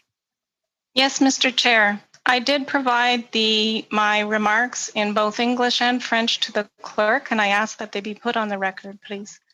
Okay, so you're ready to go? Yes. Then thank you both for your presentations. We'll start with Oh, first. no, Mr. Chair, sorry. Okay. I was going to finish. I just was commenting that I okay. I had provided the written. I would like to finish my remarks if you permit. Yep. Go ahead. If you can wrap up fairly rapidly, go ahead. Floor is yours. Okay. The third party needed massive speed, reach, and scale, and an ability to quickly mobilize the whole country. The third party needed a demonstrated track record mobilizing youth for service and to be technologically strong. Some of the bodies we considered and set aside were small advocacy groups with no program delivery experience. Other organizations did not have experience with youth, nor did they have strong technological capacity, and many had never delivered a program of such complexity. I did engage We Charity as a potential partner, letting them know the broad parameters of what the government was looking for. They were an obvious option as the largest youth service charity in Canada with high technological capacity and a Facebook following of 4 million youth. They had already provided to several officials and ministers a proposal related to social entrepreneurship for youth and indicated it could be adapted as needed. On April 22nd, We Charity sent me a detailed proposal to quickly develop tens of thousands of volunteer placements for youth within a few weeks. Given the need for speed and scale, I determined with my team and colleagues that their draft proposal was the best available option in the time we had to work with. The team proceeded to work up the proposed initiative in a form that could be vetted by central agencies and considered by Cabinet. I sent the draft Cabinet proposal to the Deputy Minister for approval, and her office sent it on to the Minister in early May. To be clear, the Department's recommendation was that a contribution agreement with We Charity to mobilize other not-for-profit partners was the best available option given the requirement for speed, scope, scale, and to reach a broad diversity of youth. Thank you. Thank you very much, Ms. Warnick. So we will now go to questions, be a 6-minute round. First up, Mr. Polyev, then Ms. Zerowitz. Mr. Polyev, floor is yours. Ms. Warnick, you said that We Charity sent a proposal to ministers and officials for a social entrepreneurship program. Then you described how that proposal converted through your recommendation into this Canada Student Service Grant. To how many officials and ministers did we originally send this proposal? Mr. Chair, I don't have that information in front of me, but I'm happy to provide that in writing to the committee. Who first informed you that we had made this proposal to the government? So We Charity, as I mentioned, I reached out to them in the context of exploring options, right, and they told me about the proposal. I was also aware, because we had prepared a briefing note for Minister Chagger, that she had received a copy of the proposal, and We Charity mentioned that they had shared it with Minister Ng. I would like to clarify for the committee that this was a separate proposal, but when I was provided a new proposal, it had adapted that one, which had been developed over some time, to adapt to the new parameters set out by the government in the announcement. Mr. Polyev. And when did you first hear of the We Charity proposal? When I spoke with We Charity in the lead up to the announcement. On what date? I spoke to the We Charity on April 19th. So April 19th, you spoke to them, and that was the first time you heard about the We Charity proposal? To the best of my recollection, however, I what it is true that proposal had been shared with ministers. When? So as I have said, Mr. Chair, we will provide those details in writing. Did anyone ever tell you whether any ministers had opinions about the We charity proposal? Prior to your recommending in favor of it? I need to clarify, Mr. Chair, that the proposal I'm speaking about is a different proposal that I believe was adapted following the announcement and submitted. Right. And so my question, again, it doesn't change. Can you answer it, please? I'm sorry, can you repeat? It's not clear to me what the question is. Did anyone tell you the opinions of any of the ministers on this proposal that We Charity had circulated within cabinet? I have no recollection of that. All right. So now we know that this whole thing originated with We, and that it was then adapted slightly to meet the political demands of the government. And so who was it that told you to work on a Canada Student Grant like this? Was it your deputy? Mr. Chair, as I explained in my remarks, there was, in a very brief time, in the context of the crisis back in April, there was a few days. There were a few. If I could finish, just to Mr. Polyev, give the Ms. Warnick the time to respond, if you could. We'll not take time away from you. Go ahead, Ms. Warnick. Thank you, Mr. Chair. There was a very rapid period of a few days in which officials were working very hard to quickly assess options and possibilities for a student and youth package announcement. It was in that context that I was asked by my Associate Deputy Minister and in collaboration with officials at the Department of Finance to provide some options, assessments, information, given my lead on the Canada Service Corps program. Okay, this is file. sort of way off of my, so it sounds like it was an associate deputy minister who asked you to do that. So that was all I needed to know. There was a proposal from We. Who first gave you that proposal? The proposal, I received a proposal, Mr. Chair, I received a proposal from Craig Kielberger on April 22nd. On April 22nd, and did he just call you? I received it by email, Mr. Chair. Did he mention if he had spoken to other members of the government about it? I have no recollection of that. And the proposal at that time, was it for the government to provide a grant for volunteer positions? To the best of my recollection, no, it was emphasizing still some placements for youth related to entrepreneurship, social entrepreneurship, and additional placements for youth related to service in their communities. And how many total, in the final proposal that went through cabinet, the Canada, how many positions was were going to be created for the proposed budget of $912 million? So, Mr. Chair, as you know, I'm not able to speak to cabinet confidence of what's in a cabinet document. No, but the proposal, it was made public. There's a public proposal to spend $912 million on creating student service grants. How many students would have had positions? The way that the proposal was designed was that as was mentioned earlier, I think there was an envelope of funding put against payment of grants. The payment of the grants was going to be aligned with uptake by students and the completion of the necessary hours to get those grants. Okay, we're out of time on this round, but Mr. Polyev, stick with me for a minute, will you? Yes. Because I do see some, on clarity, it's not a right word, I guess, but I do see some problems here. I thought in your remarks, Ms. Warnick, you indicated you approached we. And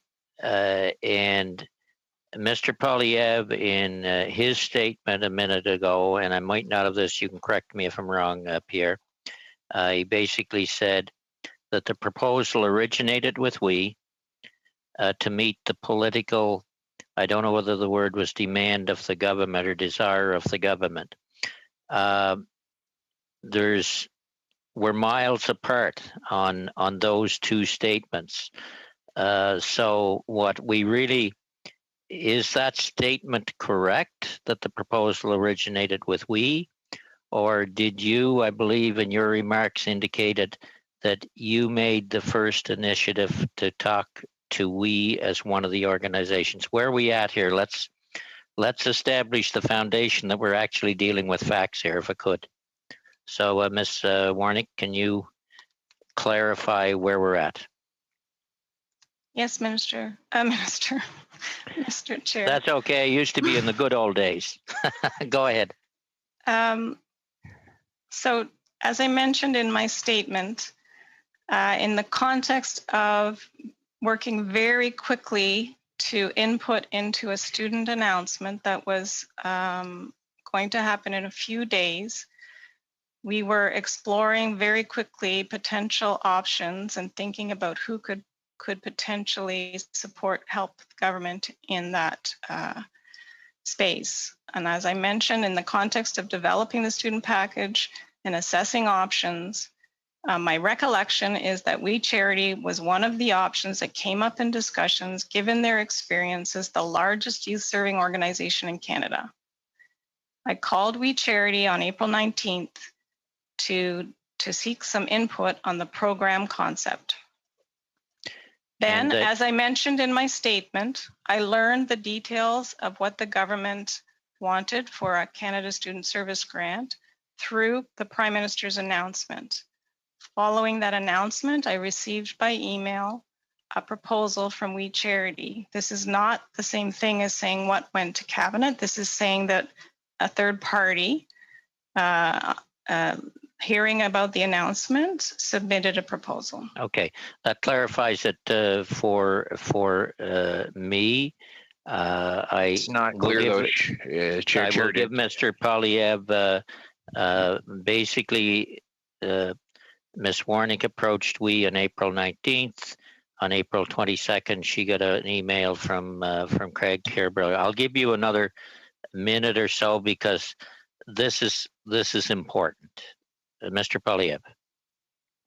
So to be clear, you contacted we on the 19th, and then Mr. Kielburger came back to you with a proposal on the 22nd. Is that the order? Yes, Mr. Chair. Had he contacted you prior to the 19th? No, as I mentioned, I contacted him on the 19th. You contacted him on the 19th to ask him for that. And so he had knowledge that this program was going to be announced by the Prime Minister before the public did. I contacted him on the broad parameters and scope of what we were talking about, how to engage youth to get involved in service. Issues around quick implementation, and my recollection of the conversation on the broad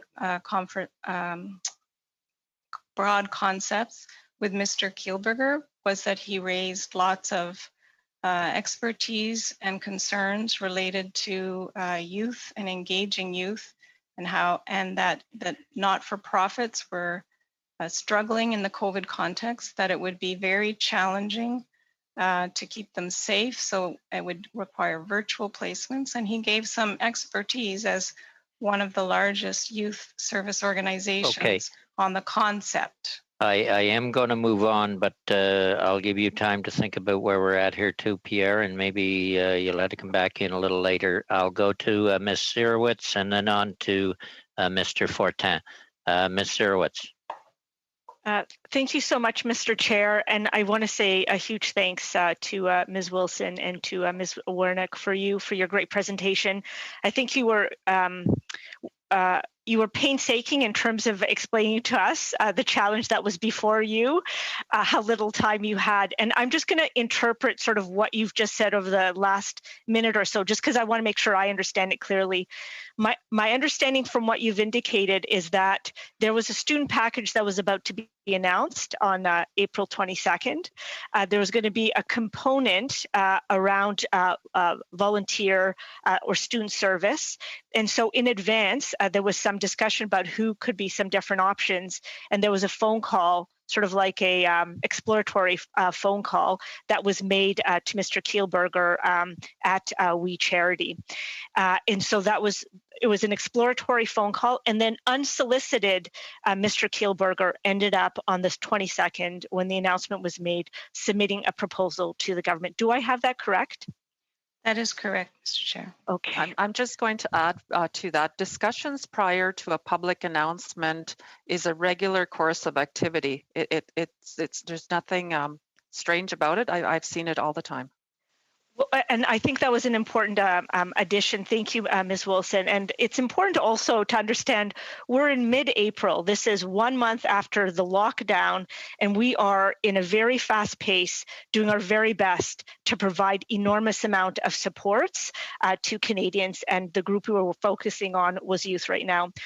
So Ms. Warnick, just to continue with this, so after April 22nd, did you consider, and I think you mentioned this, but I wanted this to be very clear, did you consider other organizations? Did you look internally before you made the recommendation that we was the only one, based on all of the parameters, the objectives and the parameters that you have laid out?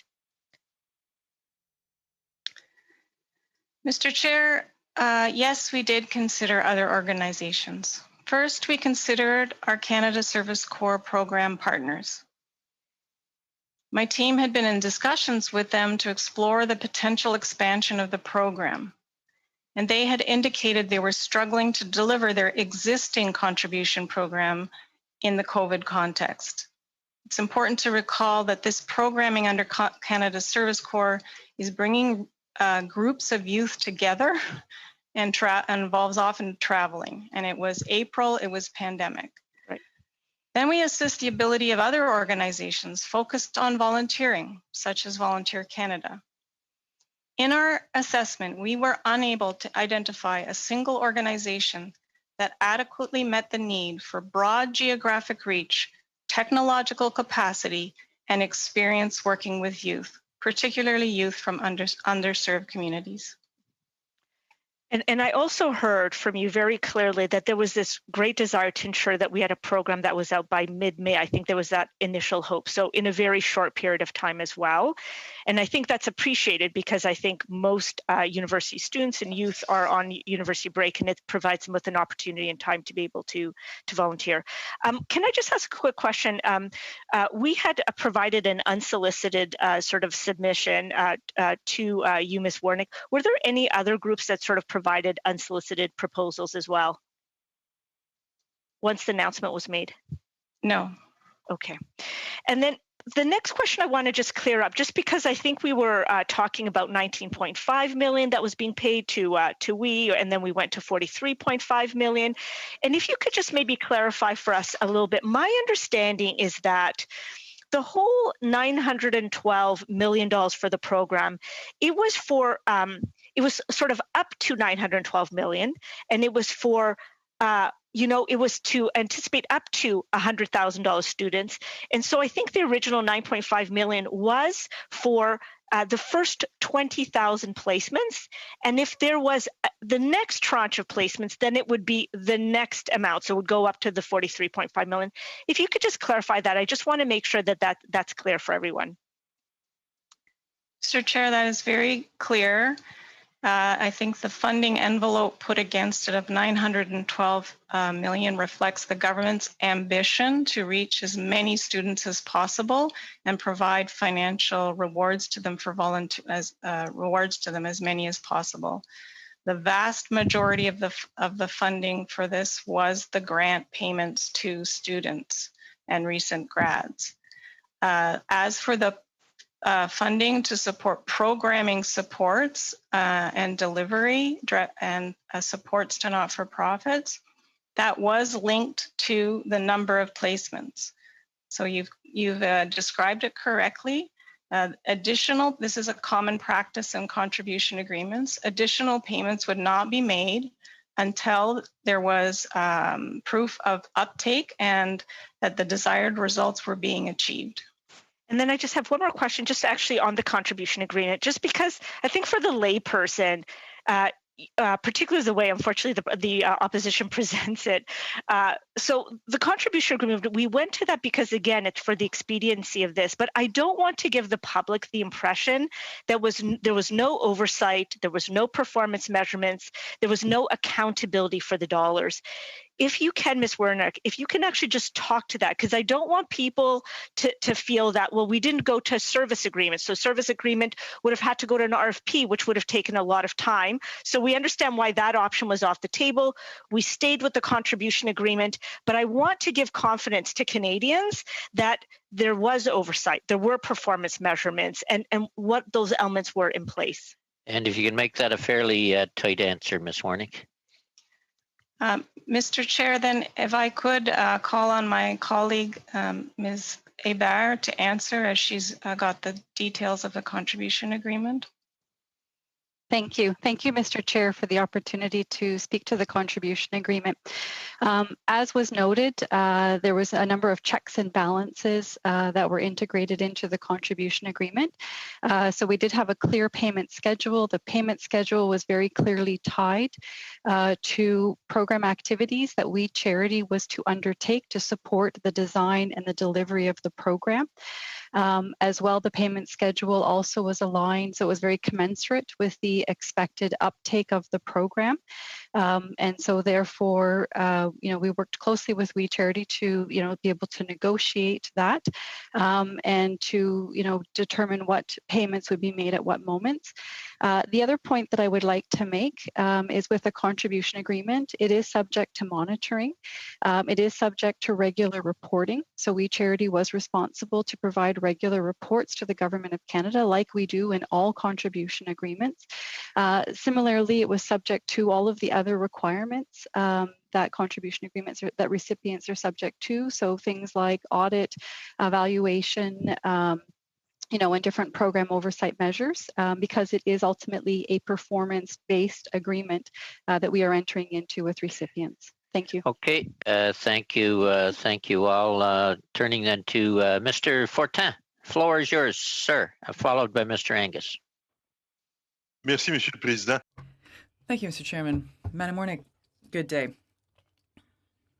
Before you spoke to Mr. Kielburger April 19th, did you already know him? Bonjour, Monsieur le... Yes, Mr. Chairman. I have already worked with We Charity in the context of the Canada Service Corps program. I can't remember the name in French. I can't recall that acronym in French. So in that context, I had already worked with Mr. Kielburger. So that's fine. I understand. Did you approach other organizations before April 22nd in order to see whether they were in a position to manage this program? Mr. Chairman, as I explained on a number of occasions, you have to go back to mid-April. It was a pandemic. It was a crisis. There were a few days to discuss. My question is yes or no. Did you communicate with other people? Answer. We went through a number of organizations. Do you have a list of these organizations? Answer. If you let's allow time for an answer here, if we could. Ms. Wernick, did you talk to other organizations? I think was the question. So yes, I started in my statement by saying that we had considered the Canada Service Corps. You have to understand that includes 12 organizations. Big Brothers. I don't have all these names in French in front of me, but I'm sorry, Mr. Chairman, but I'm not. Can I answer this question? Yes, but the question was, did you communicate and do you have a list? I don't want you to read it because all my time will be up. Answer. People are speaking at the same time, the interpreter would point out. Thank you. I understand. Mr. Fortin, Ms. Wernick, if both people are speaking at the same time, the interpreters cannot translate. So we'll go to Mr. Fortin and then we'll come back to Ms. Wernick. Mr. Fortin. Thank you, Chairman. Thank you, Madam Wernick. When you made the recommendation with respect to Mr. Kielberger's organization, at the time, did you know that the Prime Minister's wife was an ambassador for We Charity? I made the recommendation to the Deputy Minister, which was made to the government. And yes, I was aware of the fact that his wife was an ambassador for We Charity. And did you know that his mother and brother had been paid as a speaker for events at We? Answer, no. Okay, no, you say no. Did you have discussions with the minister as to this effect, as to the link between the Trudeau family and We Charity as an organization?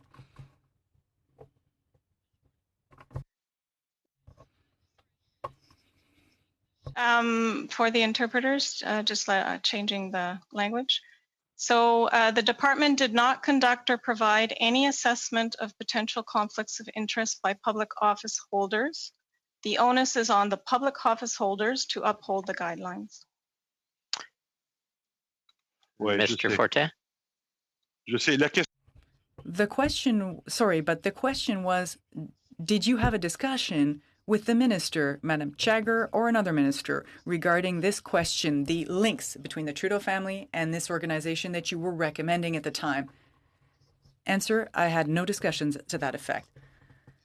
Okay, I understood earlier that the distinction you're drawing between a contract and a contribution agreement is that in a contract you have to have a call for tenders. In the context of this contribution, how do you put it, a contribution agreement, you have to have a call for proposals. Am I understanding that distinction correctly? I don't think that's exactly the way you describe it. I don't think it's exactly the way you describe it. Let me switch. I'm a bit too nervous despite the fact that I'm a Quebecer, I think I will switch to English. So there's a big difference between transfer payment policy and procurement policy. And under the transfer payment policy, we negotiate agreements with partners. And there are various mechanisms for entering into those negotiations. It can be through an open call. It can be through a solicited proposal. It can be through an unsolicited proposal. And I, again, take you back to April and the context of the crisis the government was in. And the determination was made that negotiating a contribution agreement with a partner was the fastest and most appropriate path forward, particularly as this was involving programming for youth, and the government does not do direct delivery. Last question, Mr. Fortin. Is there not supposed to be a process for a call for proposals to come in from this list before you grant a contribution agreement? Ms. Wernick.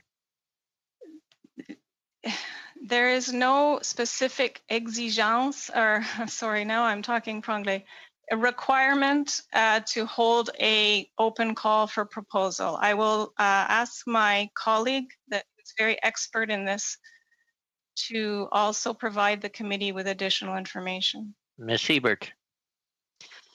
Oui, merci, monsieur. Thank you, Mr. Chairman. When we receive proposals, even if it's not a call for proposals, even if it comes directly from the organization, we always need to make sure that the proposal includes the terms of the conditions of the program, and this proposal will help us advance the objectives of the program. We always have to do that analysis. Question, did you have a call for proposals? Question était, y a-t-il eu un appel? Président, vous voulez pas entendre les questions? Mr. Chairman, you don't want to hear the questions? I asked a simple question, and for 5 minutes, it seems as though there's prevarication, beating around the bush. I'd like to know whether there is a call for proposals that was supposed to happen at the time, but then there's all these explanations as to the proposals being analyzed. I believe that. But the question, is there a call for proposal? Mr. Chairman, I can answer that question. There was no call. Said. Did you finish your answer, Ms. Hebert? Ms. Hebert? Okay. Okay, then turning to Mr. Angus, around 6 minutes. Charlie, we've been running over a fair little bit. Go ahead, floor is yours. Thank you, Mr. Chair. And just, are we going to go with the standard we've been doing in the House? I'm going to keep my question short if we can get short answers that we were talking about. I will try reasonably, but keep in mind I do not mind committee members kind of browbeating politicians. We're used to it. I don't want to see that happen with public servants. So go ahead and we'll give it a try. Floor is yours. Okay, thank you so much, and thank you, Madame Wernick.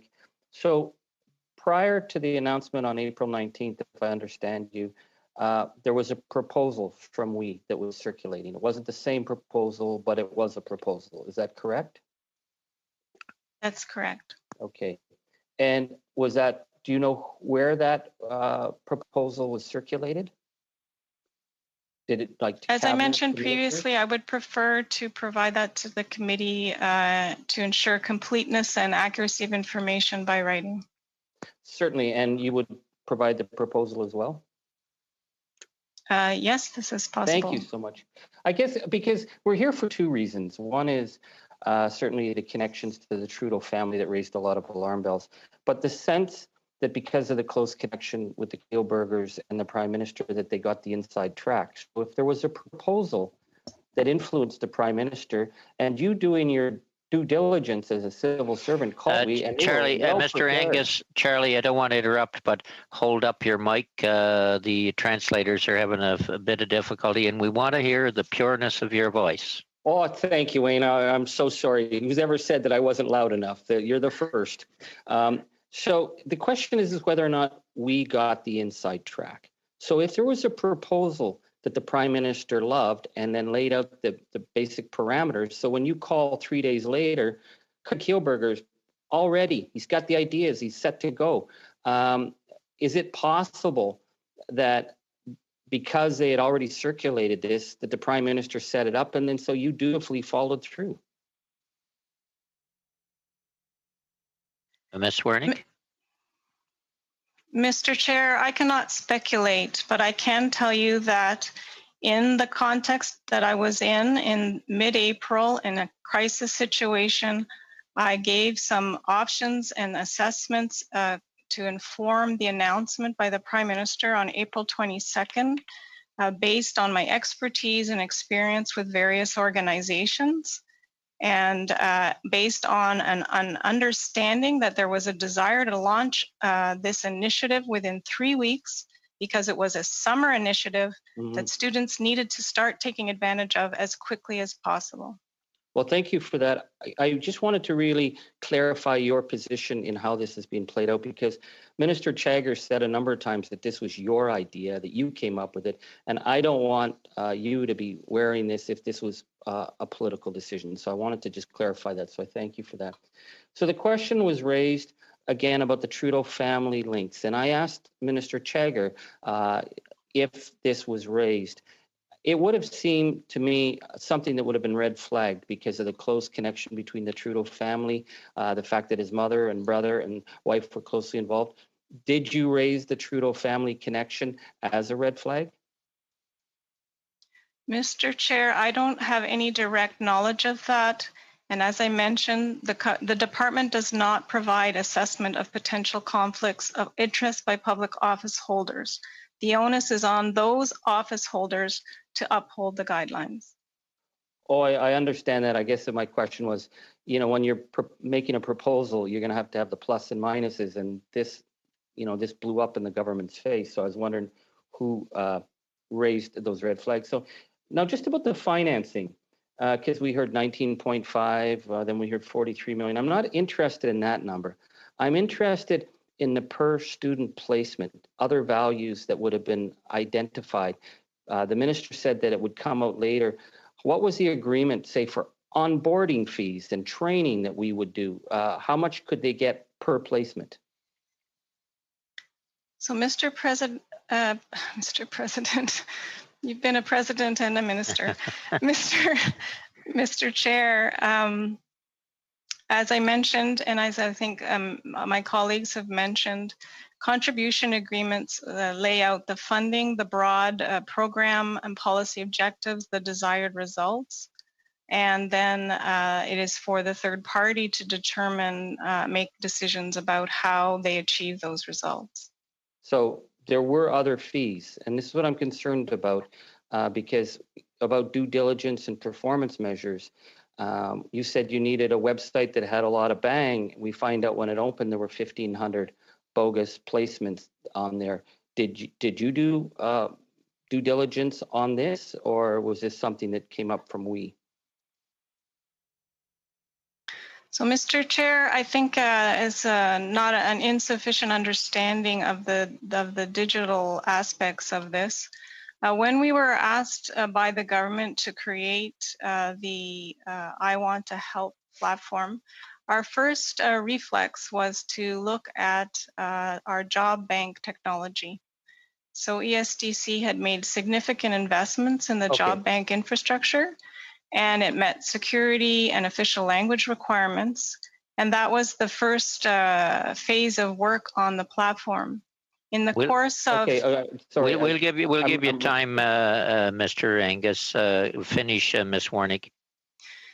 So in the course of negotiating the contribution agreement, there was additional requirements for that came forward with respect to registering students' desire for tracking of hours.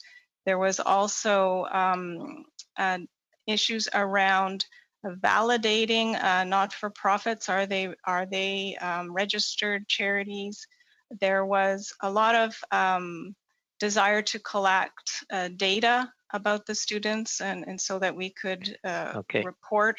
And so there was, as I mentioned in my statement, there was significant technological capacity required to ensure both the program requirements, the eligibility requirements, and that due diligence was being done to vet and ensure students were going to safe, legitimate placements. Thank you. We'll have to go back to Mr. Angus. Go ahead. Yeah, thank you. And I'm thankful for the answer. I was asking about the 1,500 bogus placements and due diligence there. But my final question would be in response when I asked Madame Chagger about the possible illegalities of paying post-secondary students well below minimum wage to do work that would be considered paid work, that would put charities in issues of legal liability because you cannot transgress the Monsieur le Président, point d'ordre. Point of order, Charlie, just hold on. Mr. Fortin. Désolé, Monsieur Angus. I'm sorry, Mr. Angus and Mr. Chair. The interpreter is telling me that she is unable to interpret what Mr. Angus is saying. So I apologize, but... I believe you're not holding your mic up again. The translators were having trouble, and they were telling Mr. Fortin that, which is good. Okay. Go ahead. Start over. I'll just finish the question then. Is that this plan that would have post-secondary students working well below minimum wage and calling it volunteering puts charities at risk of legal liability if a student says this was actually paid work. So I asked the minister if she had done due diligence and gotten a legal opinion, and she said that she was confident, quote, the public service would have done their due diligence and would have requested a legal opinion. So Madame Warnick, did you get a legal opinion that this plan paying students so much below minimum wage would meet the legal tests under provincial labor law. Ms. Warnick? Yes, Mr. Chair. I need to clarify that this was a lump sum financial award, like a bursary at the end of the summer. It was not an hourly wage. And that was the nature of the grant. But that's not how you presented it. That's not how you presented it, that if they did 100 hours, they got $1,000. If they did 170 hours, they still only got $1,000. They got paid by how much work they did. That's an hourly wage.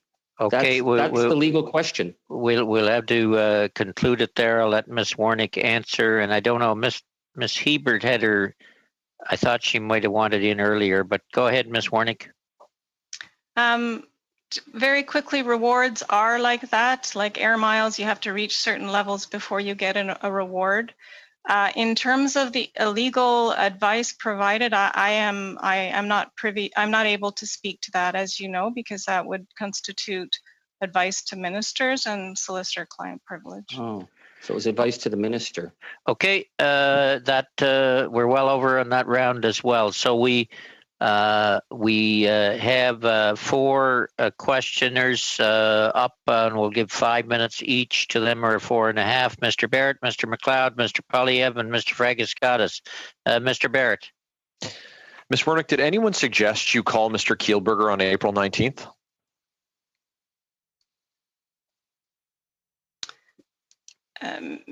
Mr.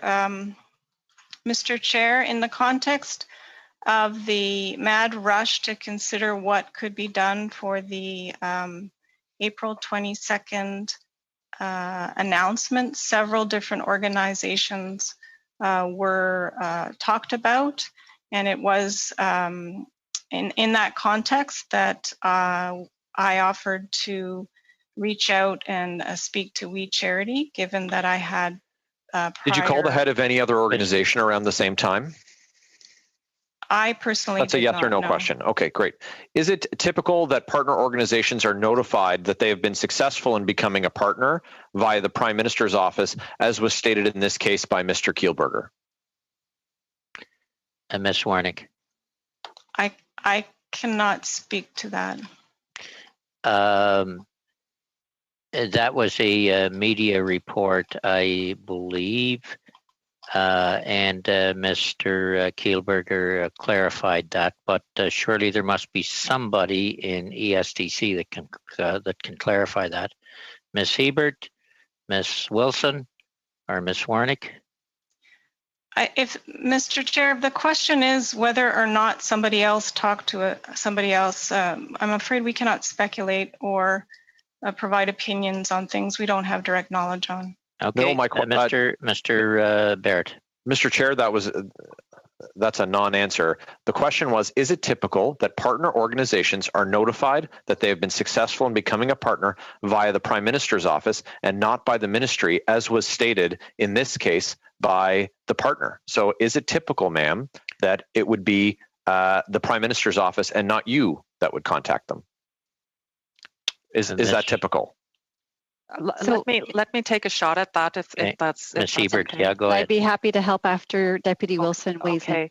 Just one short answer would be great. Okay, so sometimes it occurs, sometimes it doesn't. Sometimes it's a minister, sometimes it's a staff person, sometimes it's an employee. It varies, and so nothing is particularly typical. Okay, so in this case, who notified Mr. Kielburger that they were the successful proponents, and on what date did that occur? Ms. Warnick, or whoever. The We Charity was informed that the contribution agreement had been approved on June 23rd. By who? I do not have a recollection of who directly notified them. Okay, Mr. Barrett. It's interesting, Mr. Chair. On June the 12th, the We Charity announced that they were recruiting for this program during a webcast. So that timeline is inconsistent. Will you submit to the committee the email that you received from Mr. Kielburger that you referenced in a previous answer? Yes, Mr. Chair, we are collecting all of the information the committee asked for with the deadline, I believe, of August 8th, but we're moving as quickly as we can to pull it all together and get it to the committee. Okay. Okay. And I want to circle back to my last question. So how is it that there is multi-sourced reports and documents it's documented that Mr. Kielburger was recruiting for this program on June the 12th if he was notified, supposedly notified weeks later? So again, in negotiating and working on a contribution agreement with partners, it is not uncommon that partners begin to reach out to other partners, especially in a third-party model, and to develop the program, to consider what needs to be in the contribution agreement, and in this case, given the very, very tight timeline for launch, to basically advance work as much as possible in order to meet the tight timelines required by the government. Okay, we'll let it go back to Mr. Barrett. Last question. To your knowledge, was anyone else in government communicating with we in the days between April 19th to 22nd or about that period? I have no direct knowledge of that. I can only speak to my own communications. Okay, thank you all. Mr. McLeod, and then on to Mr. Polyev. Mr. McLeod. Thank you, Mr. Chairman, and thank you to the presenters here. Some very tough questions indeed. I want to start by thanking Gina Wilson for using the word miigwech. We hear a lot of French, we hear a lot of English, but there's not very often we hear Indigenous words. So thank you for that. I wanted to also say I think we're in a very difficult situation. A lot of unknowns. The pandemic has caused a lot of issues to come forward. I've heard a lot from the students in my riding initially, and I was very happy to see some very important measures come forward. The moratorium on Canada student loan repayments, the doubling of the student loans program, the increased student loans program funding, and work placement program. I think we're all well received across the country. Our young people are certainly facing their share of challenges, and we also see a lot of other programs that are helping the young people, especially in my riding. I think a lot of Indigenous communities would say the same with the Indigenous community support and the on-land program. Everybody wants to get involved. They want to play a role, and I was quite happy that these placements were coming forward, and it's really unfortunate and regrettable that these placements it looks like they're going to be on hold for a bit now. I'm hoping that our government's objective remains the same, to continue and to try and connect skills and abilities of young people that are looking to improve their skills and connecting with service opportunities to help in our communities, especially when it comes to healing. I understand there was a lot of uptake on the program. I think the minister mentioned 35,000 applications. But I'd like to ask, my first question is, as we move forward, as the government moves forward with administering the Canada Student Service Grant, what steps are being taken to ensure that Indigenous youth and youth in rural and remote northern communities are able to access this program? That's my first question. Ms. Warnick, want to take that? Or Ms. Wilson? Yes, Mr. Chair, I can speak briefly to that. One of the key objectives of Minister Chagger, as she stated, was in her role as Minister of Diversity and Inclusion, was to ensure that a broad diversity of students would be involved. As part of the program design, we were seeking active outreach into Indigenous communities, including funding for digital supports and technological supports to ensure connectivity. because as I mentioned, we're talking about COVID crisis and virtual placements for the most part. So I always struggle when it comes to decision making and forming an opinion on a lot of things, because the North never seems to get included in some of the tracking mechanisms that the government has and other agencies have. I'm wondering what other demographic information on the CSSG applicants will the government be tracking? Mr. Chair, we have had a very robust registration form that was provided to students as they entered the program. Obviously, all of the demographic information is voluntary, but we based it closely on working with our Statistics Canada colleagues to capture the maximum amount of information related to background, population, et cetera. And We Charity was, as part of the contribution agreement, to provide real-time reports, both on the not-for-profits, where they were, the placements were, what they were of, as well as the students who had registered, and as much demographic and other information about students who had been applying on a bi-weekly basis. But Last we're not question, Mr. McLeod. Yeah, Mr. Chairman, we're not talking about We Charity anymore. I'm talking about going forward as the government moves forward with administrating with this. I want to make sure, first of all, that the Indigenous youth have opportunity that we expected with the We Charity. Are we going to continue with that? And are we going to track some of this? So, Mr. Chair, it's the government's decisions that will determine that. But we always provide what we call diversity analysis in the work that we put forward. Okay, thank you all. We'll end that there. Mr. Polyev, are you there? I just seen your mic switch on. Go ahead. Yes, Ms. Wernick, who told you to call Mr. Kielburger on April 19th? Mr. Chair, as I have mentioned, there were conversations with finance officials, and in that context of those discussions about potential organizations. Who asked you to call him on the that led to your call of April 19th? In those conversations, We Charity came up, and I volunteered to call them because of my prior work with them. Who brought them up? And because they were an obvious choice as the largest youth-serving organization. Sorry, I just asked a very specific question. Who brought them up? You said they came up. Who brought them up? Ms. Wernick.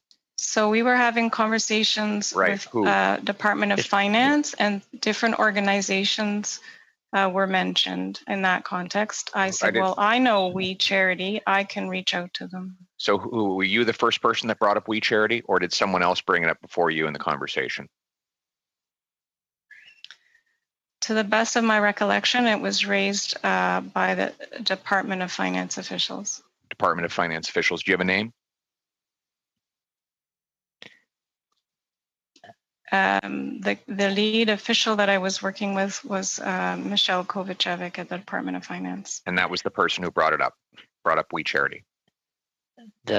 Sorry, it's just taking a phenomenal amount of time to answer a very simple question. Well, yeah, but we want proper, accurate information on the record, and not speculation.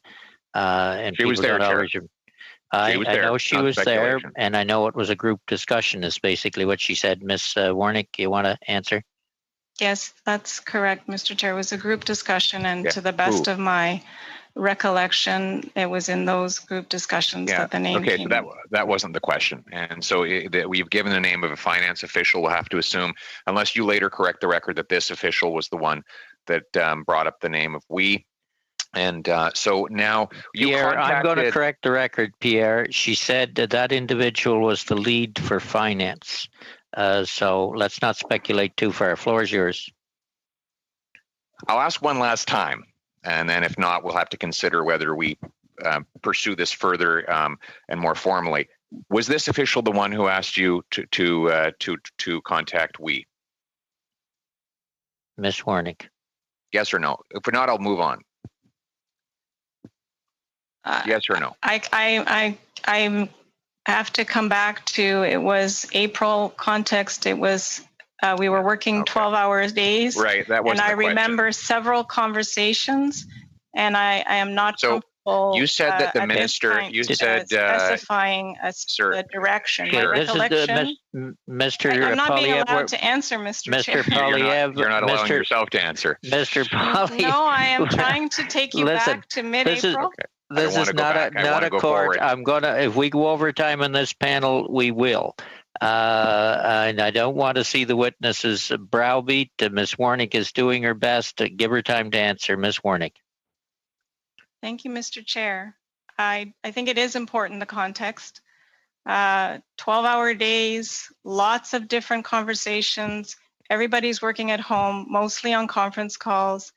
And I do know that the official I mentioned was the lead on the student package at the Department of Finance. But my recollection is that I volunteered in the context of going through many organizations, some of which I have mentioned, Canada Service Corps partners. This is an extremely long answer for a very direct question. I'm not allowed to finish my answer. Right, because you're not answering the question. I'm evasive. You're very evasive. We'll let you, Mr. Poilievre, next question. Go ahead. All right. So we know we're onto some trouble there. Moving on to the next question. When you said that the We Charity had circulated a proposal, and that proposal had gone to ministers, and this was in mid-April. How did you know that? I knew it. My recollection is I would know it for two different reasons. One, because Mr. Kielburger told me that it had been shared, particularly with Minister Ng, is my recollection. But I also recall approving a briefing note for Minister Chagger to meet with We Charity that spoke of the proposal. And I do recall some emails from other government officials at PCO and ISED also referring to this proposal. So I would prefer, if I could finish, I would prefer to provide... Mr. Poilievre, let her finish your answer, and then we'll go to the last question. Go ahead. As I had said earlier, I would prefer to provide the committee with more accurate and complete information about that as best I can contribute to in terms of that proposal and who had it. We look forward to that information. Mr. Poilievre, last question. You claim that the contribution agreement was only approved on June 23rd, and yet there is evidence that the We Charity was advertising to its internally to of its plan to administer this program on June the 12th, 11 days earlier. How is it possible that the We Charity knew 11 days before the contribution agreement was approved that it would be administering this program unless it was communicated to them by a back channel?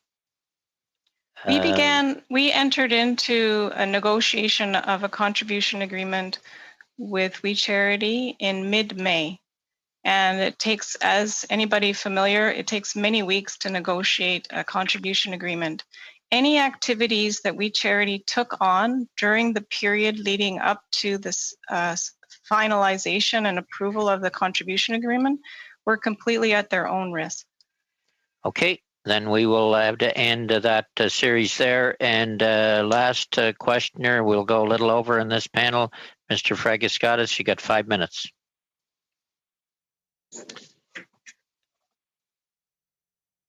Peter, your mic's on. It was on, it was off, it's back. Hope you can hear me. Sorry about that. I want to ask more about third parties and just, in general terms, because obviously this was a third party that was looked at.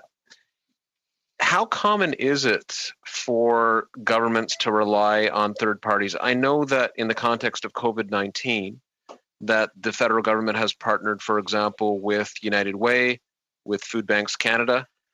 We was suggested, obviously that's not going ahead, but how common is it for third parties to carry out work that the government has prioritized, and what are some of the reasons that that lead in that direction?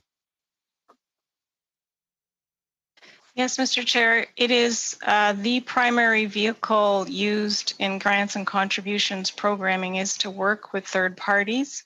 We have 13 third parties delivering service programming for us under the Canada Service Corps. So we are funding organizations to do direct delivery of programming on the ground.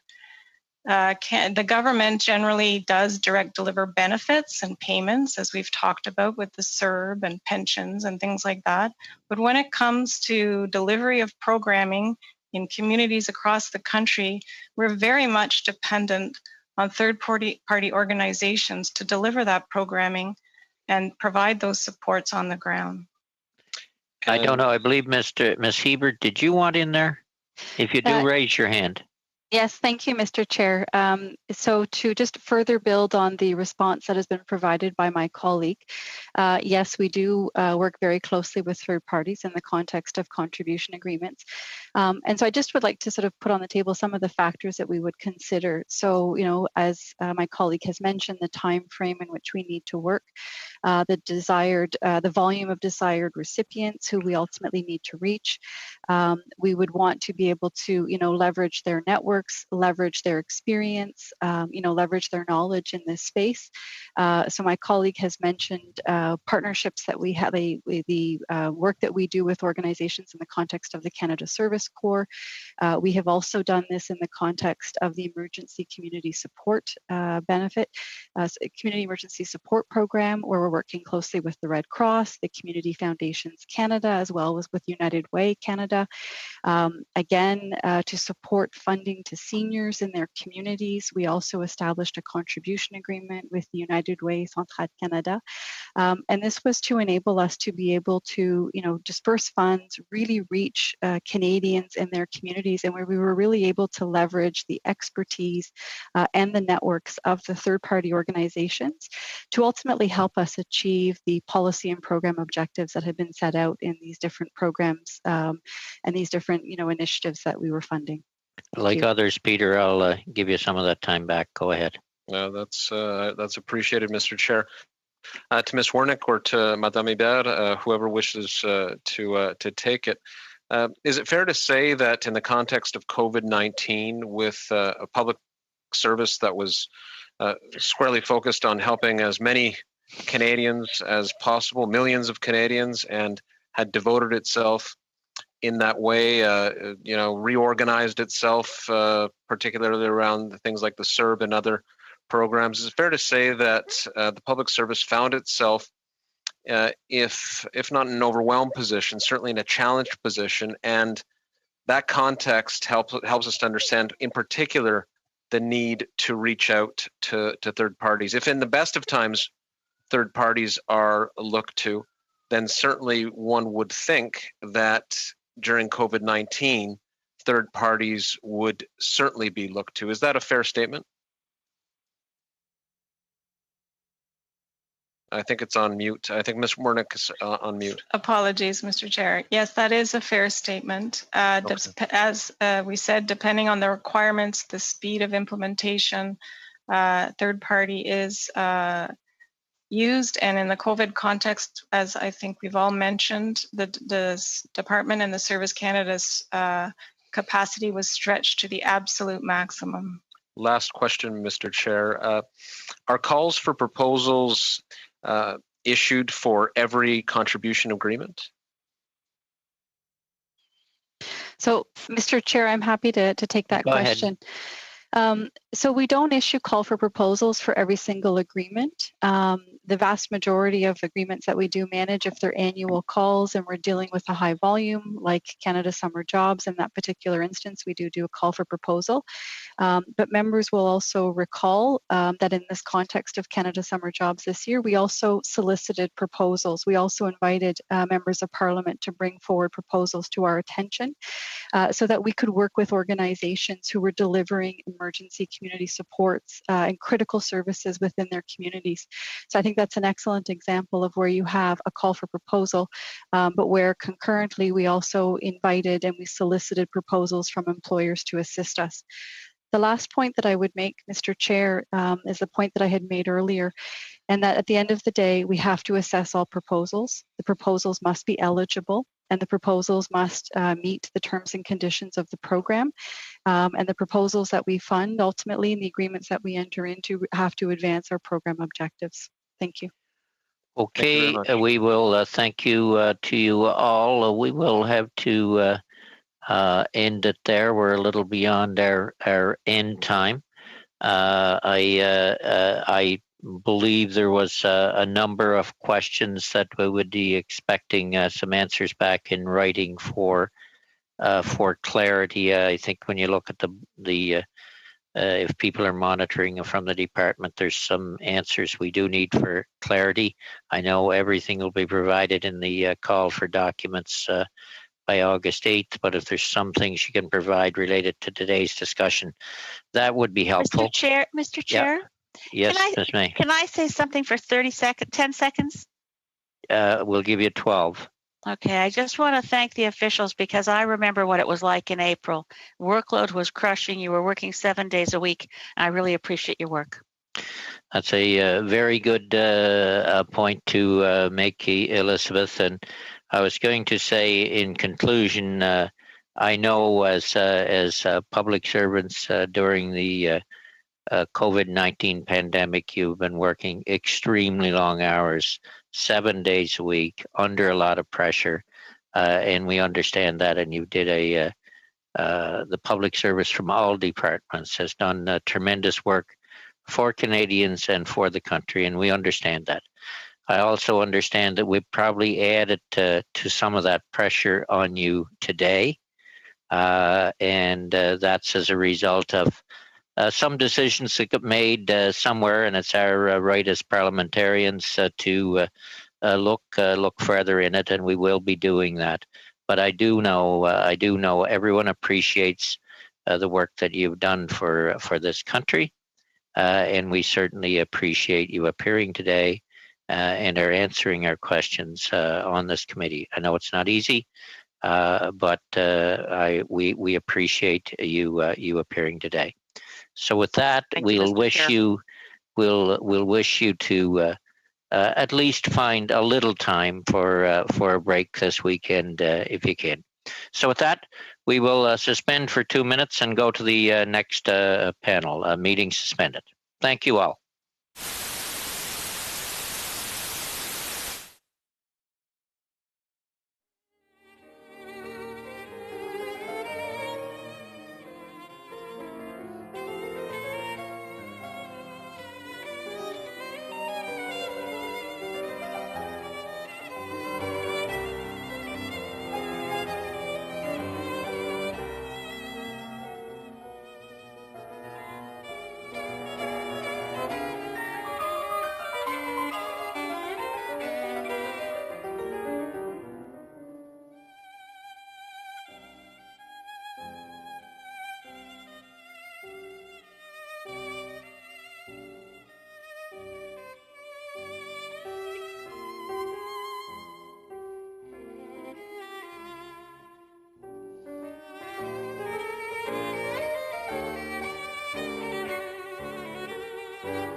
To the third panel on meeting number 41 of the House of Commons Standing Committee on Finance.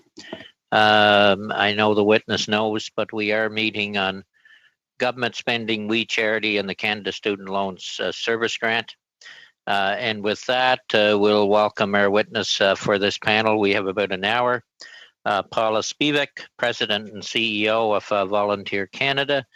And Ms. Spivak, I expect you've an opening statement. We'll go to that and then turn to questions. So the floor is yours. Thank you very much. Hello and bonjour, members of the Finance Committee. My name is Paula Spivak, and I have the pleasure of serving as the President and CEO of Volunteer Canada. Our organization is pleased to respond to your request to meet this afternoon and to answer your questions. Volunteer Canada recognizes the support that has been provided to Canadians, businesses, nonprofit and charitable organizations through the Government of Canada's response to the COVID-19 pandemic. Our organization also appreciates efforts to provide financial support to students and others during these difficult times. The issues that Volunteer Canada has raised about the Canada Student Service Grant Program were about the elements, scope, and timing of the program, and not the process for selecting We Charity or We Charity itself.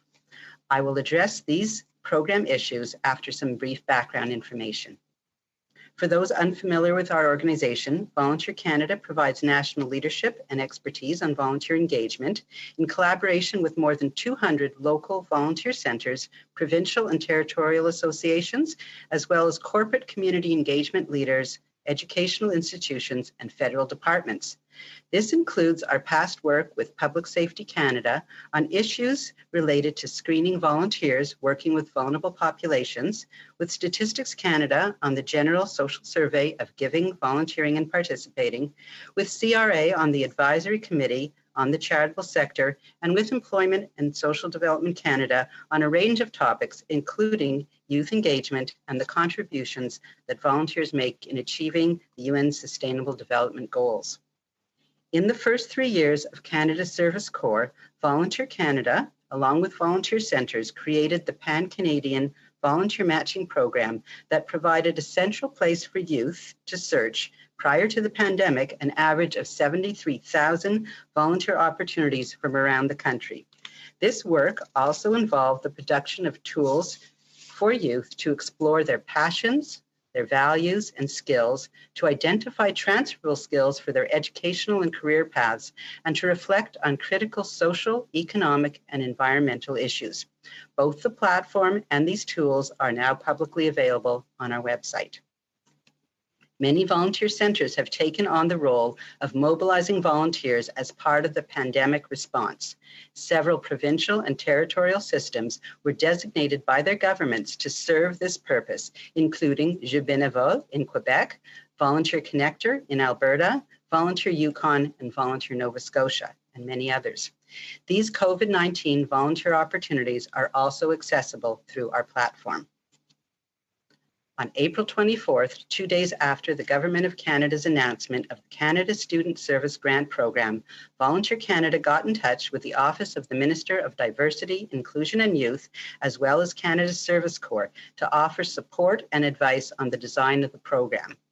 Volunteer Canada mentioned the Pan-Canadian Volunteer Matching Platform and the youth engagement tools that had already been developed with government funding for Canada Service Corps that could be used for this program. On April 27th, Volunteer Canada had a meeting with senior staff of the Minister's Office, Diversity, Inclusion and Youth, and expressed the following issues that Volunteer Canada and our stakeholders felt needed to be addressed in order for the program to meet its objectives. The first issue was not equating number of hours to the amount of financial support. Our organization had concerns about paying an hourly rate for community service that is below minimum wage and calling this volunteering. This could create the wrong message about volunteering and potentially undermine volunteer engagement in the future. The second issue was the importance of having a range of opportunities, not only COVID-19 direct response roles, in order to make the program accessible to a range of organizations and students. Our third issue was the capacity of organizations to engage students and to carry out appropriate screening, including vulnerable sector checks for those working with vulnerable populations. The fourth issue is the current lack of available service opportunities and the potential pressure on organizations to create placements in order to support students. The fifth issue was the importance of building on existing social infrastructure, such as that I mentioned earlier, community-based volunteer matching systems in local volunteer centers, provincial and territorial associations connected to the Pan-Canadian Volunteer Matching Platform. Between April 27th and May 19th, Volunteer Canada initiated several calls with the Minister's office to share concerns and to get an update on the program. However, little information was available while the program approval was still pending. On May 20th, Volunteer Canada was contacted by We Charity to explore our potential role in the Canada Student Service Grant Program. Between May 25th and June 3rd, we had 4 virtual meetings with We Charity, during which time Volunteer Canada expressed the 5 concerns I mentioned earlier and provided advice on creating a more comprehensive and flexible community learning program. Over the course of these meetings, we understood that the target grew from 20,000 students to 100,000 students. Our board and staff were clear that the service component of the program ought not to connect number of hours served with the amount of the student's grant. The I Want to Help program description provided to us on June the 3rd indicated that for every 100 hours of service, a student would be eligible for a grant of $1,000, essentially paying students $10 an hour. As mentioned, of greatest concern to Volunteer Canada was the notion of paying people to volunteer or paying people below minimum wage. On June 4th, Volunteer Canada met virtually again with We Charity about our concerns and learned that it was not possible to modify the scope and these elements of the program within the parameters of We Charity's contribution agreement with ESDC. On June 5th, Volunteer Canada had a virtual meeting to let We Charity know that we would not be working with them on the program. On June 11th, Volunteer Canada invited We Charity to present the Canada Student Service Grant Program to local volunteer centres so that they could decide for themselves what their involvement might be. Volunteer Canada respects the autonomy of each organisation to decide for themselves what is right for them and their communities. Following the cancellation of the government's contract with We Charity to administer the program, Volunteer Canada sent a message to the Office of the Minister of Diversity, Inclusion and Youth with some suggestions, not requesting any financial compensation or a role for Volunteer Canada. Since the Canada Student Service Grant Program was announced at the end of April, our team has been inundated with calls and emails looking for information about the program and assuming that we were involved. On the day the program launched, on June 26, we had 25,000 plus visits to our website. Volunteer Canada posted a link to the I Want to Help platform to assist those seeking information and indicating that Volunteer Canada was not involved. In closing, Volunteer Canada's concerns were about the elements, scope, and timing of the program and not the selection process or the charity contracted to administer the program. To recap, our concerns were paying people to volunteer or paying people below minimum wage, the scope of the program focusing on pandemic response, the capacity of organizations to meaningfully engage students this summer, the lack of available opportunities, and the importance of building on existing infrastructure. Volunteer Canada continues to work in collaboration with the network of more than 200 local volunteer centres, the Corporate Community Engagement Council, and not-for-profit and charitable organizations around the country to support volunteer engagement, especially during this time. We continue to be in awe of the local leadership of local volunteer centres, the many nonprofit and charitable organizations, managers of volunteers, and of course, those who stepped forward to volunteer and those who stepped away to keep themselves safe. Thank you very much. Thank you very much, Ms. Spivak, for for that quite clear presentation. The roundup for the first round will be first Mr. Cooper, Ms. Sirowitz, Mr. Fortin, and Mr. Julian. And we will have to go to 5 minutes because we're tight in time in order to give the second panel enough time. Mr. Cooper.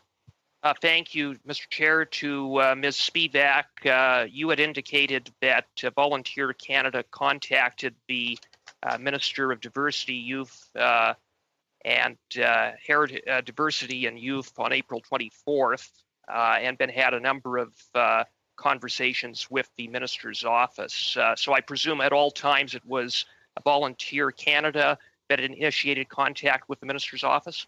That's correct. So at no time did anyone from the Minister's office, ESDC, the Prime Minister's office, or anyone in the civil service contact Volunteer Canada to ascertain their interest in administering or assisting with the program. Is that correct? That is correct. And you had indicated that from April 27th to May 19th, Volunteer Canada initiated calls, but there was really very little information provided, radio silence. Is that fair? I understood that the approval process for the framework was still pending and that it was not possible to make information public. And Volunteer Canada first came into contact with the We Charity on May 25th. Is that right? May 20th, yes. May 20th, sorry. And it was, how did that come about? We Charity contacted us wanting to explore the potential for us to serve as what they were calling a strategic partner for the program and to explore a potential role. And at that time, what did We Charity represent their involvement in the program to be? On May 20th, they were in final negotiations with the contribution agreement, but wanted to ensure that they were being prepared for implementing the program. And so they were letting us know that they were likely to be implementing the program. And so there were 4 meetings that took place, and who was involved in those meetings?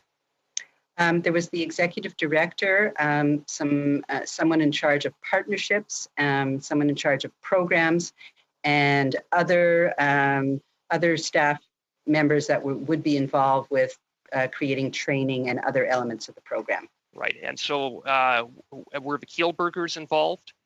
No. Were you involved? Yes. You were. Okay. Yes, I was. Now, in terms of some of the work, the scope of work that we was interested in Volunteer Canada undertaking, I'm just going to go through a list of things and you can confirm whether or not those items were discussed. Creating training content. Yes. Promotion of a program. Yes. Connecting we with volunteer organizations across Canada looking for volunteers.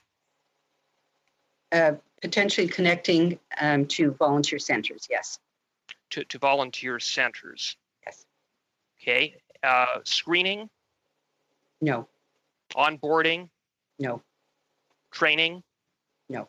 Okay.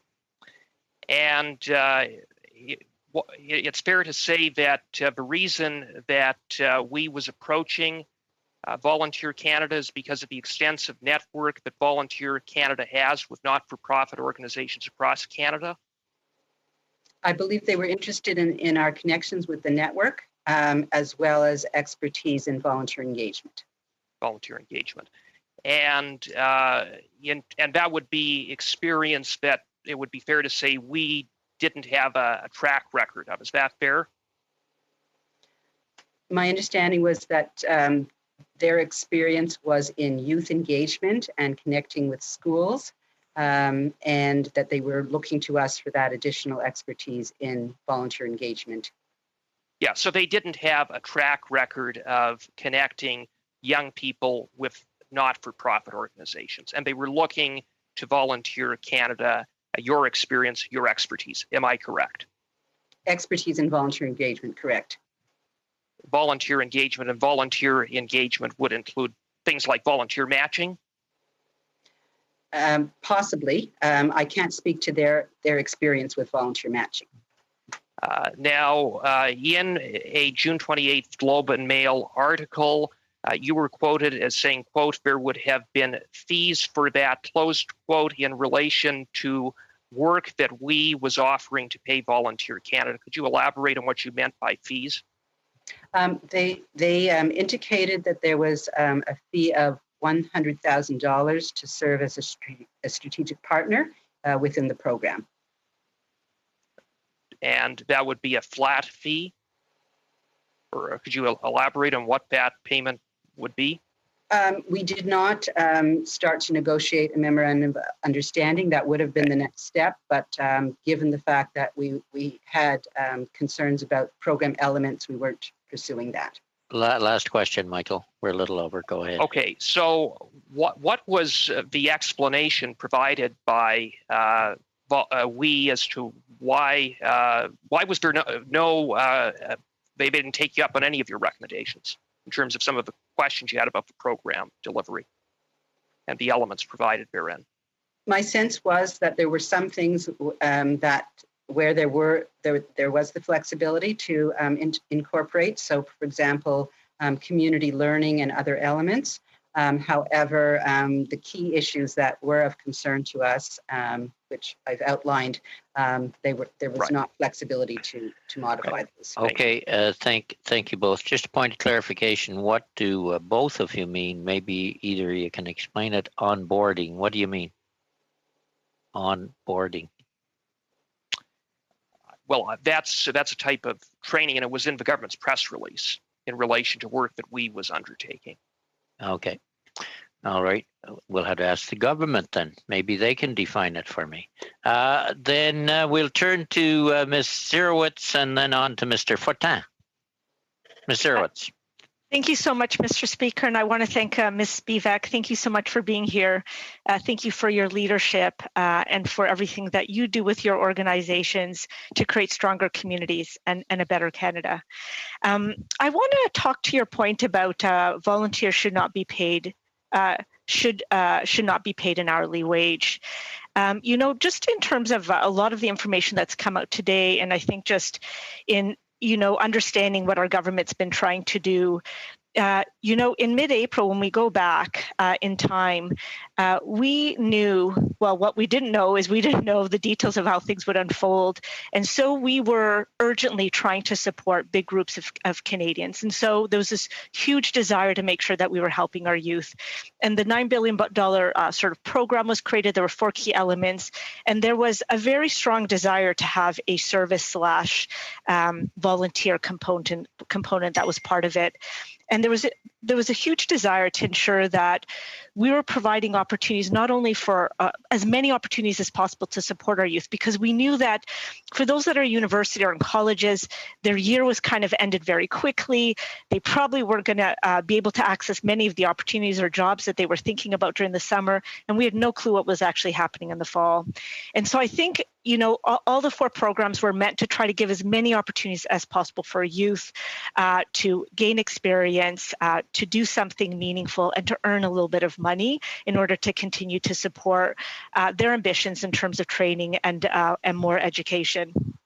So my understanding about the service sort of volunteer component of the program was it was always meant to, 1, help to provide some of those opportunities across Canada for our youth.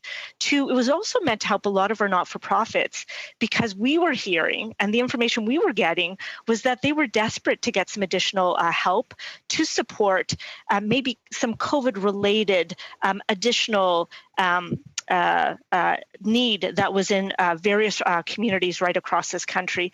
And then the third component was to try to provide some additional extra dollars to students because we knew that many of them just were not going to have the normal opportunity that they would normally have to actually apply for jobs. So that sort of grant component was actually a small portion of it, but it was an important component.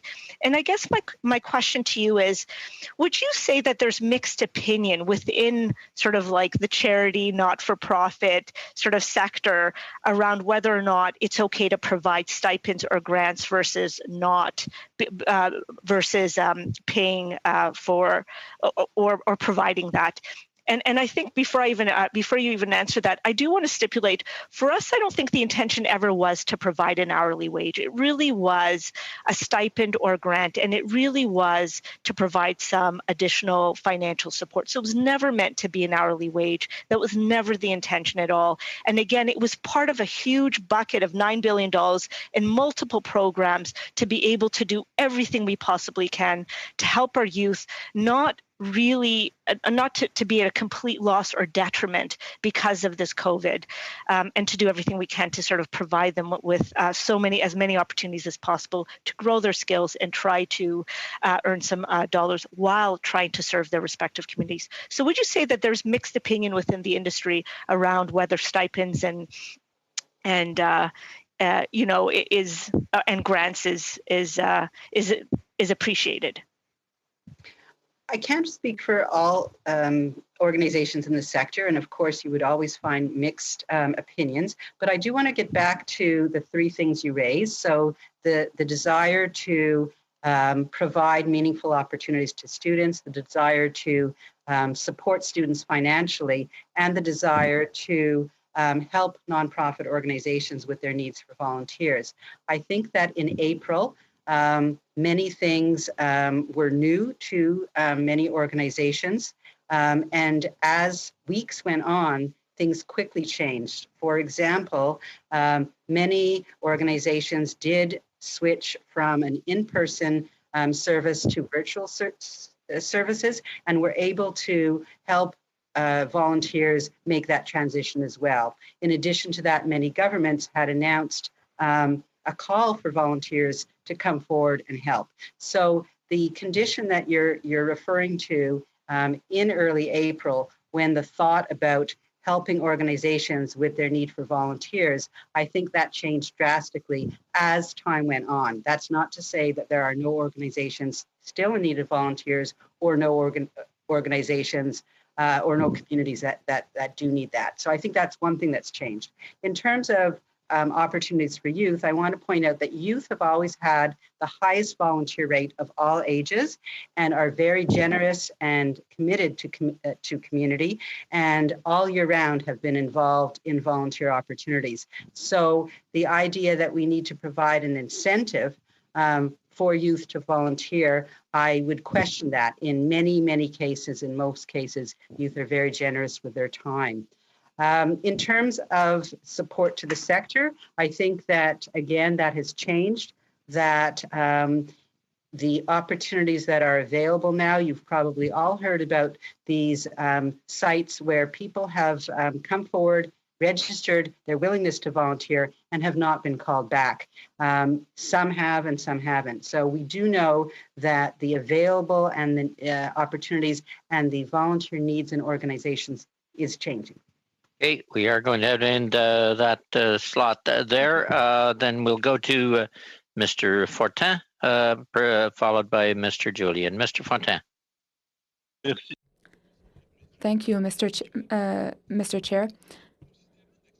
Given your experience within Volunteer Canada and the experience of Volunteer Canada in terms of volunteering, is there another organization other than we that could have managed that program?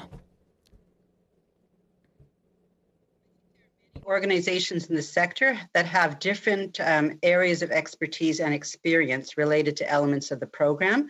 For example, those that have experience serving youth and working with youth, those that have experience with the administration of grants and financial assistance, and those that have experience creating community learning opportunities.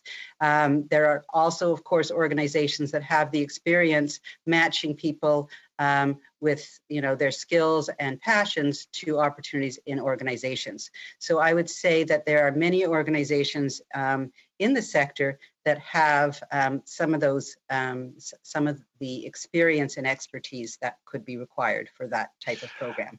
Avez-vous déjà travaillé? Have you ever worked with Canada Service Corps?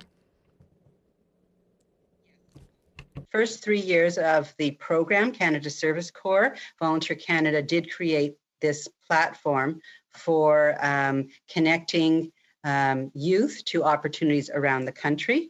And we worked for the first 3 years of the program Canada Service Corps to create that, along with 200 local volunteer centres.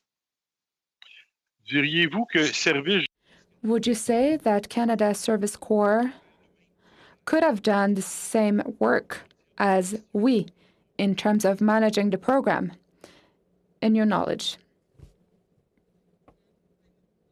The expertise and quality of the work that many of the partners involved in Canada Service Corps are doing. I also think that many of them would have been and could be available to provide their experience and advice and expertise around student placements and youth engagement, as they have been doing.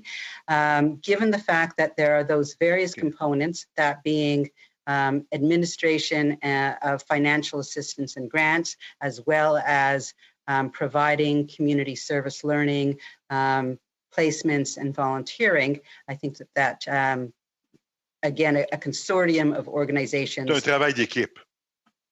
It's teamwork, basically. To your knowledge, would the Canada Summer Jobs Program, whereby jobs are being created for students, could that program not have received those funds, $900 million, and could this have led to the same results while still respecting the basic rules, minimum basic salary, and etc.? For those nonprofit organizations that had needed extra support by students over the summer, then adding additional summer jobs could be a very good solution for those organizations that would need part or full-time positions filled in the summer.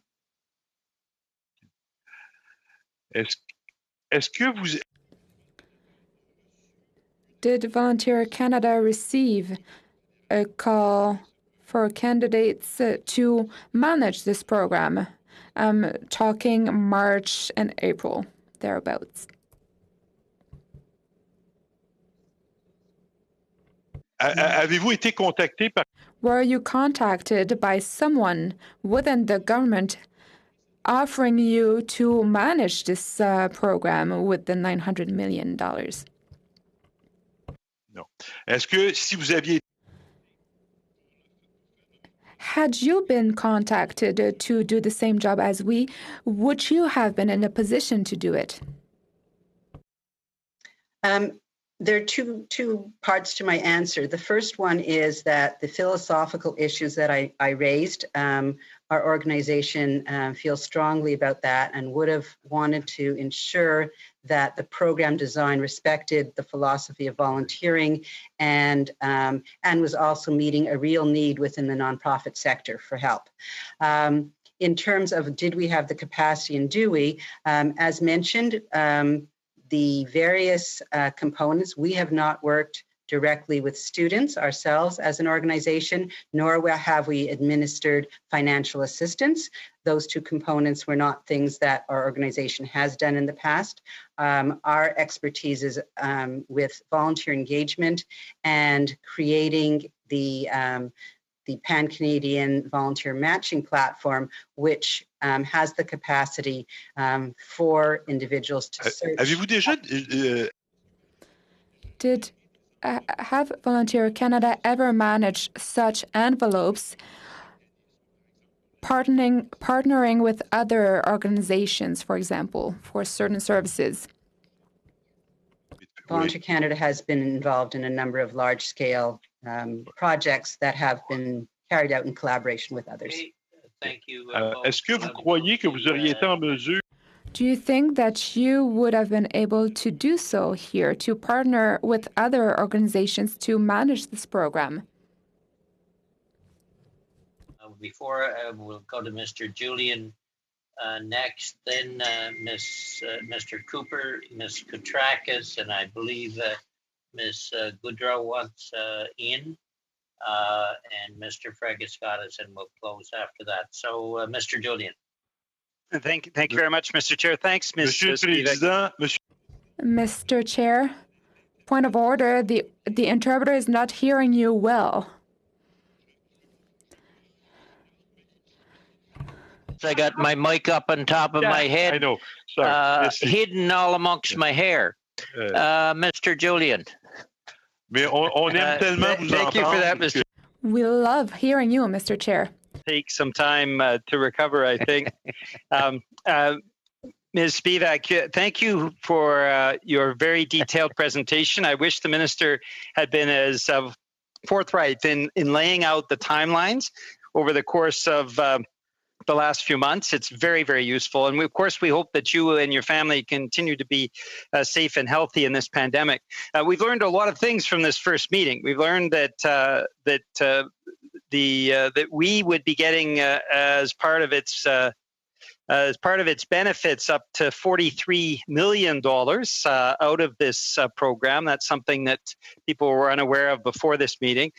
We've also heard that the proposal from WE came in exactly the same day as the Prime Minister made the announcement around the student grant program, even though public servants admitted that they didn't have the details of the announcement. These are facts that we're going to have to delve more deeply into. As you pointed out, Ms. Spivak, the alternative would have been to put more money into Canada Summer Jobs. And of course, the number of positions have been reduced. And that's something the government is going to have to answer, why they diverted money that should have gone to providing jobs around the country through Canada Summer Jobs, where there's a massive shortage of funding in this time of pandemic, instead into this program that obviously is extremely controversial. Now, you mentioned earlier in your testimony concerns about the volunteer provisions, paid volunteerism, and the fact that these salaries or wages are actually below minimum wage right across the country. Is part of your concern the liability issue, that we're not talking about volunteers, we're talking about students that are being paid under minimum wage, and that brings with it a whole range potentially of liability issues? We have heard from individual nonprofit organizations about their concern about engaging students in this program because of that, and some of them have been consulting with getting legal advice and also exploring their own philosophical views on the matter. There are also issues related to insurance, confusion about whether someone is covered as a volunteer, as an employee, and how that works. So we certainly have had feedback about that. Yes, and I come out of the nonprofit sector myself, and you can't simply run roughshod over labor laws or over liability issues. There is no doubt that this is half-baked at best, and those concerns don't seem to have been dealt with. Now, you mentioned that your first contact was on April 24th. So just to clarify for the record, at no point during these previous days when ministry officials were apparently reaching out to give advice before the Prime Minister made his announcement, at no point were you contacted by any government officials prior to April 22nd. Is that true? That is true. We learned of the program at the announcement. And even though you had put forward very legitimate concerns or suggestions about how to configure the program, both in a way that wouldn't be legally dicey and wouldn't put organizations in liability issues, from what I understand, at no point, either in your discussions with the ministry from April 27th to May 19th, or in your discussions with WE from May 25th to June 3rd, at no point were your suggestions incorporated into the plan. Is that correct? My impression was, with my conversations with the senior staff at the ministry, was that there was an appreciation for bringing those issues forward. Again, there wasn't any Because it was confidential, I was not given information about whether or not they would be incorporated into the program design, but I had the impression that the advice and input was well received. Similarly, I had in my discussions with We Charity, there was an appreciation and understanding for the issues we were raising. And in fact, I would say that the initial design of having learning and community exploration as part of the program seemed to have been incorporated. And at no point when you spoke with the ministry officials, did they mention, because we heard from previous testimony that there needed to be a network across the country, both rural and urban. Of course, your organization has contacts across the country. So does the Impartial Public Service, which is how the Canada Summer Jobs is administered. At no point did they raise concerns about whether or not with this sole source contribution agreement, whether overall federal laws, for example, around bilingual service, around ethics, around the Auditor General, around issues of privacy, at no point were any of these things raised either. Is that correct? Those were not things that we discussed in my conversations either with We Charity or with the minister's office. Okay, and you were offered, just so I understand, I may have misheard, you were offered a flat fee contract of $100,000? Yes, my understanding is that they had created a budget for a number of organizations that were being called strategic partners that would be of assistance in different ways, and that was the amount that was suggested.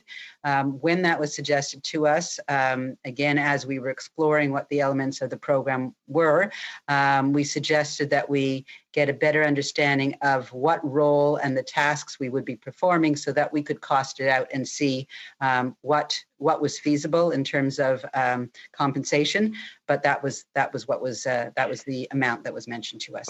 Okay, we are going to have to end it there. We may have to Peter. We have you at the end again. Do you want to take it now and leave it later? Yeah, I'll take it now. Okay. Just, are you aware of how many other organizations were approached? Was that figure ever mentioned to you? No. Thank you. Okay. All right. Then we'll next turn to Mr. Cooper. Just to give you the lineup here, Mr. Cooper, Ms. Kotrakis, Ms. Goodrow, if I believe she wanted in, and Mr. Fragiskatis, and we'll end it at that. Mr. Cooper. Thank you, Mr. Chair. Thank you, Ms. Spivak. Ms. Wernick, in her testimony, stated that Volunteer Canada was considered for the administration of this program. Do you know what she could have meant if Volunteer Canada was never approached? No, I don't. Don't know what the reference was. Okay, thank you for that. Now, in terms of matching, that's an area that Volunteer Canada has extensive experience with. Would you not agree that that's a pretty significant component of the Canada Student Summer Grant Program, matching students with not-for-profit organizations? Pretty integral? One of the things, if I can clarify, in terms of the network of 200 local volunteer centers, the reason that is a model that is important to us is because in each community where there's a volunteer center, that center knows the organizations. And so when they post an opportunity on their systems, they verify whether the organization is a legitimate organization. Right. Which is one of the things that is, again, important for the purpose of this program. And quality of the opportunities as well. They vet. I get it. I appreciate that. Thank you for that. Now, you noted in your answer that some of the things that Volunteer Canada doesn't have expertise or experience with includes working directly with students, administering funds or dispersing funds. But on the other hand, you noted in your answer to me that the WE organization doesn't have the kind of experience with matching and with youth engagement. So it'd be fair to say that there was no one organization that could do it all in terms of administering this program. Is that fair? Again, I can't speak to WE's capacity in that sense, but knowing that there are various components, it would seem that whether the government itself is administering the program or an organization, that collaboration with others would be a good thing. And WE was coming to Volunteer Canada because of its specific expertise. Mm-hmm. Yes. And it was presumably going to other organizations to establish strategic partnerships because of their expertise. Yes. And that was expertise that we didn't have, right? Again, I can't speak to what the others were about. But certainly in terms of the areas that we had approached Volunteer Canada, that would be fair, right? Mm-hmm. Okay, thank you for that. Now, in answer to a question posed by Mr. Fortin, you had indicated that Volunteer Canada had led or partnered in large-scale projects that have been carried out with others. Could you elaborate on what those are? We have been involved in a national educational campaign on screening, whereby materials related to screening volunteers, particularly those working with vulnerable people, a handbook was created and a training program was created, and a number of local volunteer centers then provided training in their local communities. The Canada Service Corps project creating that Pan-Canadian volunteer matching program again involved looking at both technology and relationships in creating a Pan-Canadian large-scale initiative that essentially took individual matching systems from individual volunteer centers into a data hub and creating one portal. Now, Volunteer Canada first approached the Minister of Youth, Diversity and Inclusion, presumably because you thought that Volunteer Canada had some expertise and might be able to provide some assistance in the delivery of a program. Is that fair? What was most important was to get a sense of the design because of some of the concerns. In addition to that, to make sure there was awareness that the government had already invested and paid for the resources around youth engagement and this platform, which could be used and of benefit to the program. And that's the platform that can connect youth up to 75,000 volunteer positions. Yes. And those would be volunteer positions across Canada, rural and urban, a large, diverse range of volunteer opportunities to cater to a diverse range of student volunteers. All fair? Yes, except that that was before the pandemic. And as I mentioned, as the pandemic emerged and organizations either closed, canceled activities, moved to more virtual services, that significantly decreased. We will have to end it there. Thank you. Thank you both. Turning to Ms. Koutrakis, followed by Ms. Goodrow. Annie? Thank you, Mr. Chair, and thank you, Ms. Spivak, for coming before the Finance Committee today to discuss this very important issue, and thank you and your team for all the work that you do. I'd like to touch a little bit more on the pay issue. So over 35,000 students applied for the CSSG, and they understood the model used to determine their pay and the general roles and responsibilities they would take on with charities. I'd like to understand a little bit more, why are you so opposed in this program, given the fact that students who were looking to serve their communities knew what they were signing up for, and they were happy with the compensation they were receiving for their work, and all the good that they would do to fill in the gap that cash-strapped charities are not able to deliver? I think there's a few aspects of your question that I can address. The first one is that there's no question that students want financial assistance, and this is one of the ways, one of the opportunities that was offered for students to receive assistance. So it is certainly understandable that students did did apply. Many of them, of course, are interested in the community service aspect primarily, but it is understandable that students that need financial assistance would be applying. In terms of wanting to help, there are many volunteer opportunities available. What we have heard from students directly and in my contact with some students' associations is that for many students who have multiple responsibilities this summer, they may be caring for younger siblings who, so that their parents can work. They may have children themselves. They may be helping with elder care or helping with neighbors in their community around shopping and other things, lots of informal assistance and volunteering. In addition to that, some are attending to catching up with education that was interrupted again during the pandemic and so on. And so in terms of students wanting something to do, and there are some opportunities available, but as I mentioned, in terms of large numbers, 100,000 or even 20,000 opportunities for 27 or 20 hours a week, those do not appear to be available. We recently did some research with Ipsos Public Affairs, asking organizations about how their volunteer programs are going. Half of them have said they've had a significant decrease in volunteers, and in many cases, it is because they have had to close programs and cancel activities, and in some cases, older volunteers have had to step aside. So, I just wanted to address the issue of this is what the sector needed to help. In some cases, some organizations certainly are welcoming students and others to volunteer. In many other cases, they are overwhelmed with the numbers of folks generously coming forward to offer to help and don't have the positions available.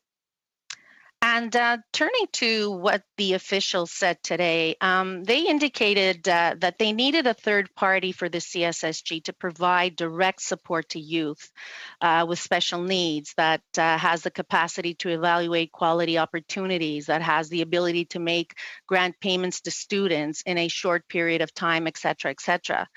It sounds like a pretty tall order to me, and I think everybody on the committee and anyone who's watching us would agree. Would your organization have been able to do something like that?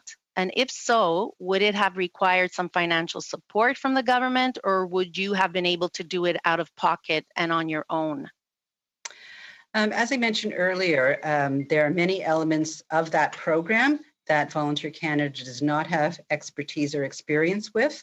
And therefore, from the beginning, we did not have in mind that this was something that we would be offering to administer.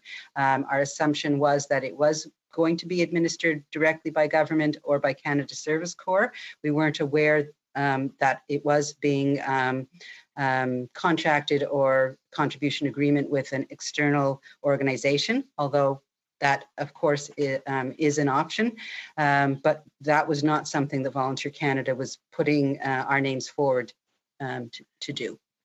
Last question, Annie. Your mute's on, Annie. Sorry about that. In the alternative to providing financial compensation as an incentive to volunteers, do you have any suggestions as to how we can attain the same objectives of benefiting youth while also assisting our communities that need it most? For sure.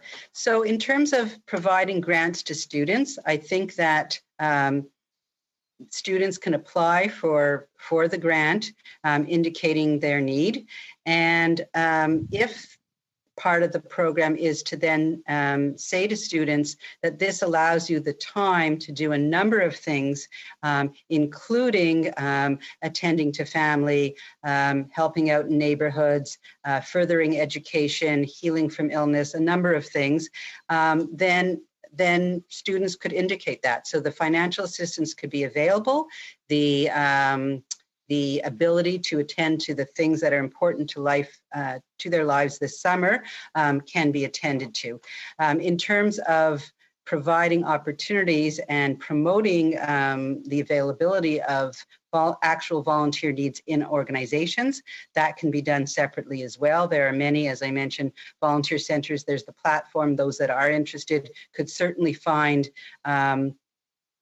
opportunities that exist within organizations. In terms of helping nonprofit organizations and the sector, then that's a matter of looking at the resiliency fund that Imagine Canada and others have mentioned, which the sector has been asking for recovery and resilience, and that can be done separately. So I think that attending to students' needs for financial support can be handled with a grant. Providing opportunities to volunteer where they exist can be handled through the existing infrastructure, and helping the sector can be handled through a resiliency fund. Okay, thank you both. Ms. Spivak, are you okay for another 2 5-minute series? We're a little over our end time.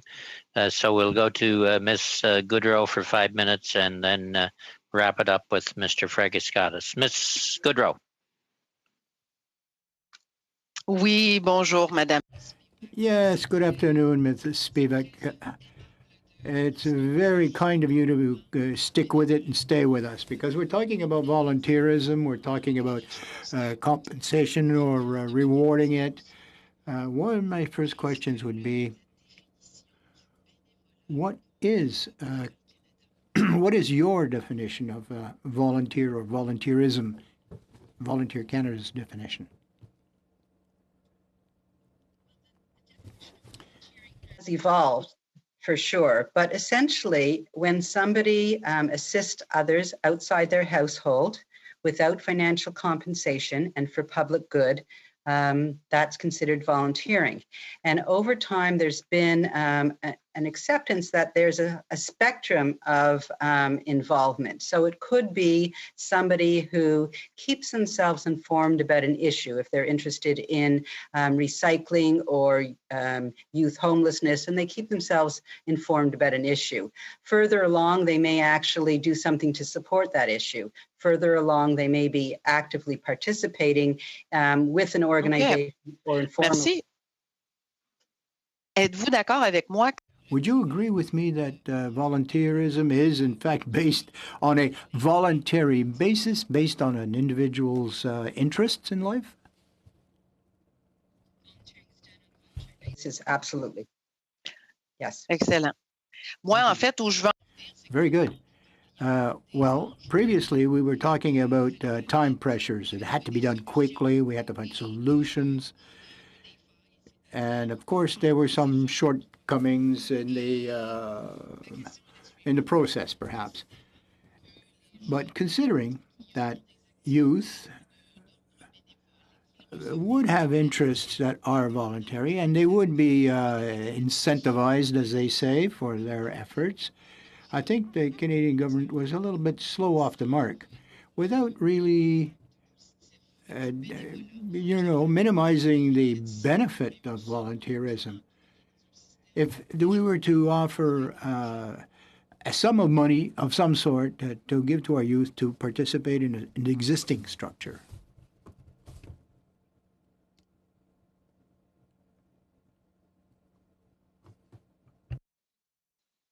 I'm not sure I understand. So, I'm sorry. Simplement, well, but during a pandemic situation, for example, we have to optimize volunteerism, which should be voluntary, but we should perhaps reward somebody for having volunteered. I'd like your advice on this, your opinion, to immediately reinforce. Okay, go ahead.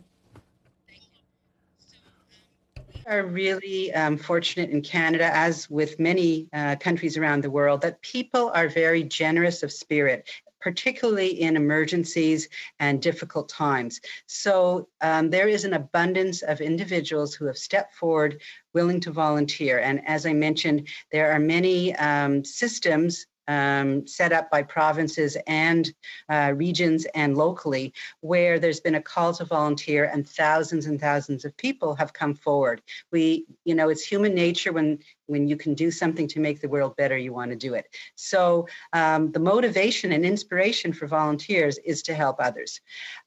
In terms of an incentive, my sense is that people do not need an incentive in order to come forward, that people are doing that, and including youth. Youth are very generous, wanting to make, ensure that the communities where they live and the planet that they live in is thriving. And so I don't think an incentive is needed. My sense is that we are very, very lucky to have thousands and thousands of people coming forward to volunteer.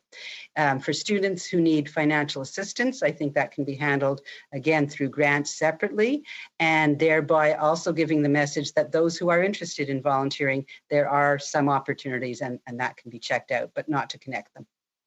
Time for a quick question, Ms. Goodrow.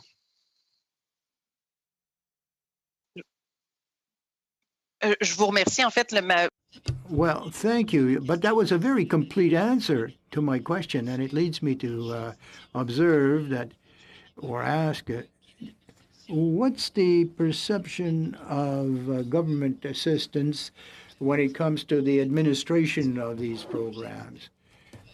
Because it's a human act. It's an act of humanity to volunteer. And you said that, the incentive was not necessary, not absolutely essential. What's your perspective then on the government managing or others managing these systems? Is that, again, when we look at the three things that seem to be put forward as good intentions, so helping communities in need of volunteers, helping students in need of funds, and helping and making volunteer opportunities accessible to youth. Those are three things that many of us would support wholeheartedly. I think that in intermeshing them the way they have been, that has created the problem. So my sense is that, again, we could find a way to provide a grant to students based on their need and circumstances, or based on the availability. At the same time, make the opportunities known to youth, and if that's a possibility, students certainly can be involved in communities. And for organizations that need help, we could consider the Resiliency Fund for organizations. Thank you both. Merci, Madame Spivak. Mr. Merci, Preggis. Monsieur le Président. Thank you, Mr. Chairman. It's got us to wrap it up. Thank you, Mr. Chair. Thank you, Ms. Spivak, for being here and for the work that you're doing and that the organization has done. I want to pick up on this topic of incentives. So I take your point that you would hope that volunteerism would be based on an understanding of goodwill and calling folks to service just because of the need to give back. That there shouldn't be an incentive to kind of draw them towards volunteering, that there shouldn't be an incentive in place, that we should act on a very different sort of ethic. I understand that argument, but isn't it fair to say that COVID-19 is such a unique sort of phenomenon, a unique experience, that it has given rise to so many new and unprecedented challenges, social challenges, economic challenges, that can we really count on the goodwill of people to step forward and fill all the various needs that exist? I mean, many will do that just because they want to contribute. Many existing volunteers, for example, would do that. But what happens when we have all these challenges that exist? Doesn't an incentive like the one that was built into the Canada Student Service Grant, wouldn't that serve a good purpose to attract many young people to get involved in their communities? And if they were to get involved, perhaps understand more about the importance of volunteering, and understanding maybe that they didn't have before? What do you think of that kind of an argument? So I think you're correct in saying that the pandemic has really caused us all to question what we consider to be normal state of affairs. Absolutely. In the case of the needs in communities, it could be handled in two ways. One, provide more funding for student jobs to fulfill the needs in communities, so people are paid a decent wage and working part-time or full-time through a program. And secondly, again, make volunteer opportunities available. So I don't think they need to be put together in the way that has been suggested. I think we could have decent wages and good work opportunities that are meaningful to help out in the pandemic, and make volunteer opportunities where they exist available as well. Okay, Ms. Spivak, then in that case, are you of the view that Volunteer Canada could have assured that there would be, let's say, 100,000 placements of young people to volunteer? That was the intent of the Canada Student Service Grant program. Could Volunteer Canada have helped ensure that for the Government of Canada if they were in fact the organization that was chosen to administer the program rather than we? My view is that there isn't the need for 100,000 placements in nonprofit organizations from what I've been hearing from colleagues in various regions. Again, I'm not speaking for all organizations or all communities. There's certainly still a need, but what I did hear since the launching of the program and those that were being approached prior to the program being launched is that people were feeling pressured to create opportunities that were not necessarily essential or things that were furthering their mission, but really were to fulfill the requirements of a program that needed placement for students, which isn't in my view the way the nonprofit sector and anyone ought to be interacting. That it needs. Last point, Mr. Chair. The needs are great, though, and I know that you've heard from others that 100,000 placements wouldn't be needed, but I can tell you that I hear from organizations in my community who are in desperate need of volunteers, and that's just the few organizations that I've talked to over the past couple of weeks. London is a big city, but it's not the biggest. And so if I'm hearing it in London, we can be sure that other communities are faced with the same sort of concerns. I don't want to belabor the point, though. I mean, you hold that position, and I might respectfully disagree with that. As I said, the last point I wanted to put to you, I think it really is an important one. It's about reach. If Volunteer Canada was the organization that was working with the government to help find opportunities for young people, to help place young people in pure volunteer roles along the lines of what you would hope for, let's say, with no incentive, but just pure volunteer roles. What is the reach of Volunteer Canada? What is the number of young people that your organization is in contact with? We, I understand, has the ability to reach out to about 2.5 million young people. They also have ties to around 7,000 schools across the country. Can you, does Volunteer Canada have that kind of a reach? Is it comparable or not? Just to make it clear, Volunteer Canada was not presenting ourselves as having the capacity to implement the program in any way, nor did we question, as I said at the beginning, our issues were with the program itself, not the selection process and not the selection of We Charity. No, I understand that, but I'm just trying to understand this whole question. One of the questions that's at play here is why the We organization was selected, why public servants decided to advise that we should be chosen. And if that's the question, then there's another question logically, which is, was there another organization well placed to carry out the administration of the program? We said we apparently has the ability to have a huge reach, and I'm just wondering about Volunteer Canada's reach. So once again, we were not considering administering the program, and I can't comment on the capacity of other organizations, how many others could have had the capacity. I could simply comment as I am on the philosophy and values that we had concerns about. Respectfully, Ms. Spivak, I'm not making the point. We'll have to end it. We'll have to end it there. We're well over. So with that, Ms. Spivak, certainly want to thank you. I think one key point you made was the generous of spirit of volunteers, and we certainly see that across Canada, and I know we see a lot of it in PEI. So certainly, thanks for appearing. Thanks for the work that your organization does as well, and thank you, committee members, for the questions you've asked today and the research you've done, and certainly to the analysts and the clerk. In July, a series of meetings in July is not the usual thing, but here we are, and we will do it again on the 21st, whereby we'll have the clerk as a witness at that point, among others. So with that, thank you all, and again, thank you, Ms. Spivak, for coming and answering our questions, and to all the members, have a good meeting, a good weekend. Meeting adjourned. Good night. Merci, Monsieur le Président. Bonjour à vous. Night. Thank you. Bye.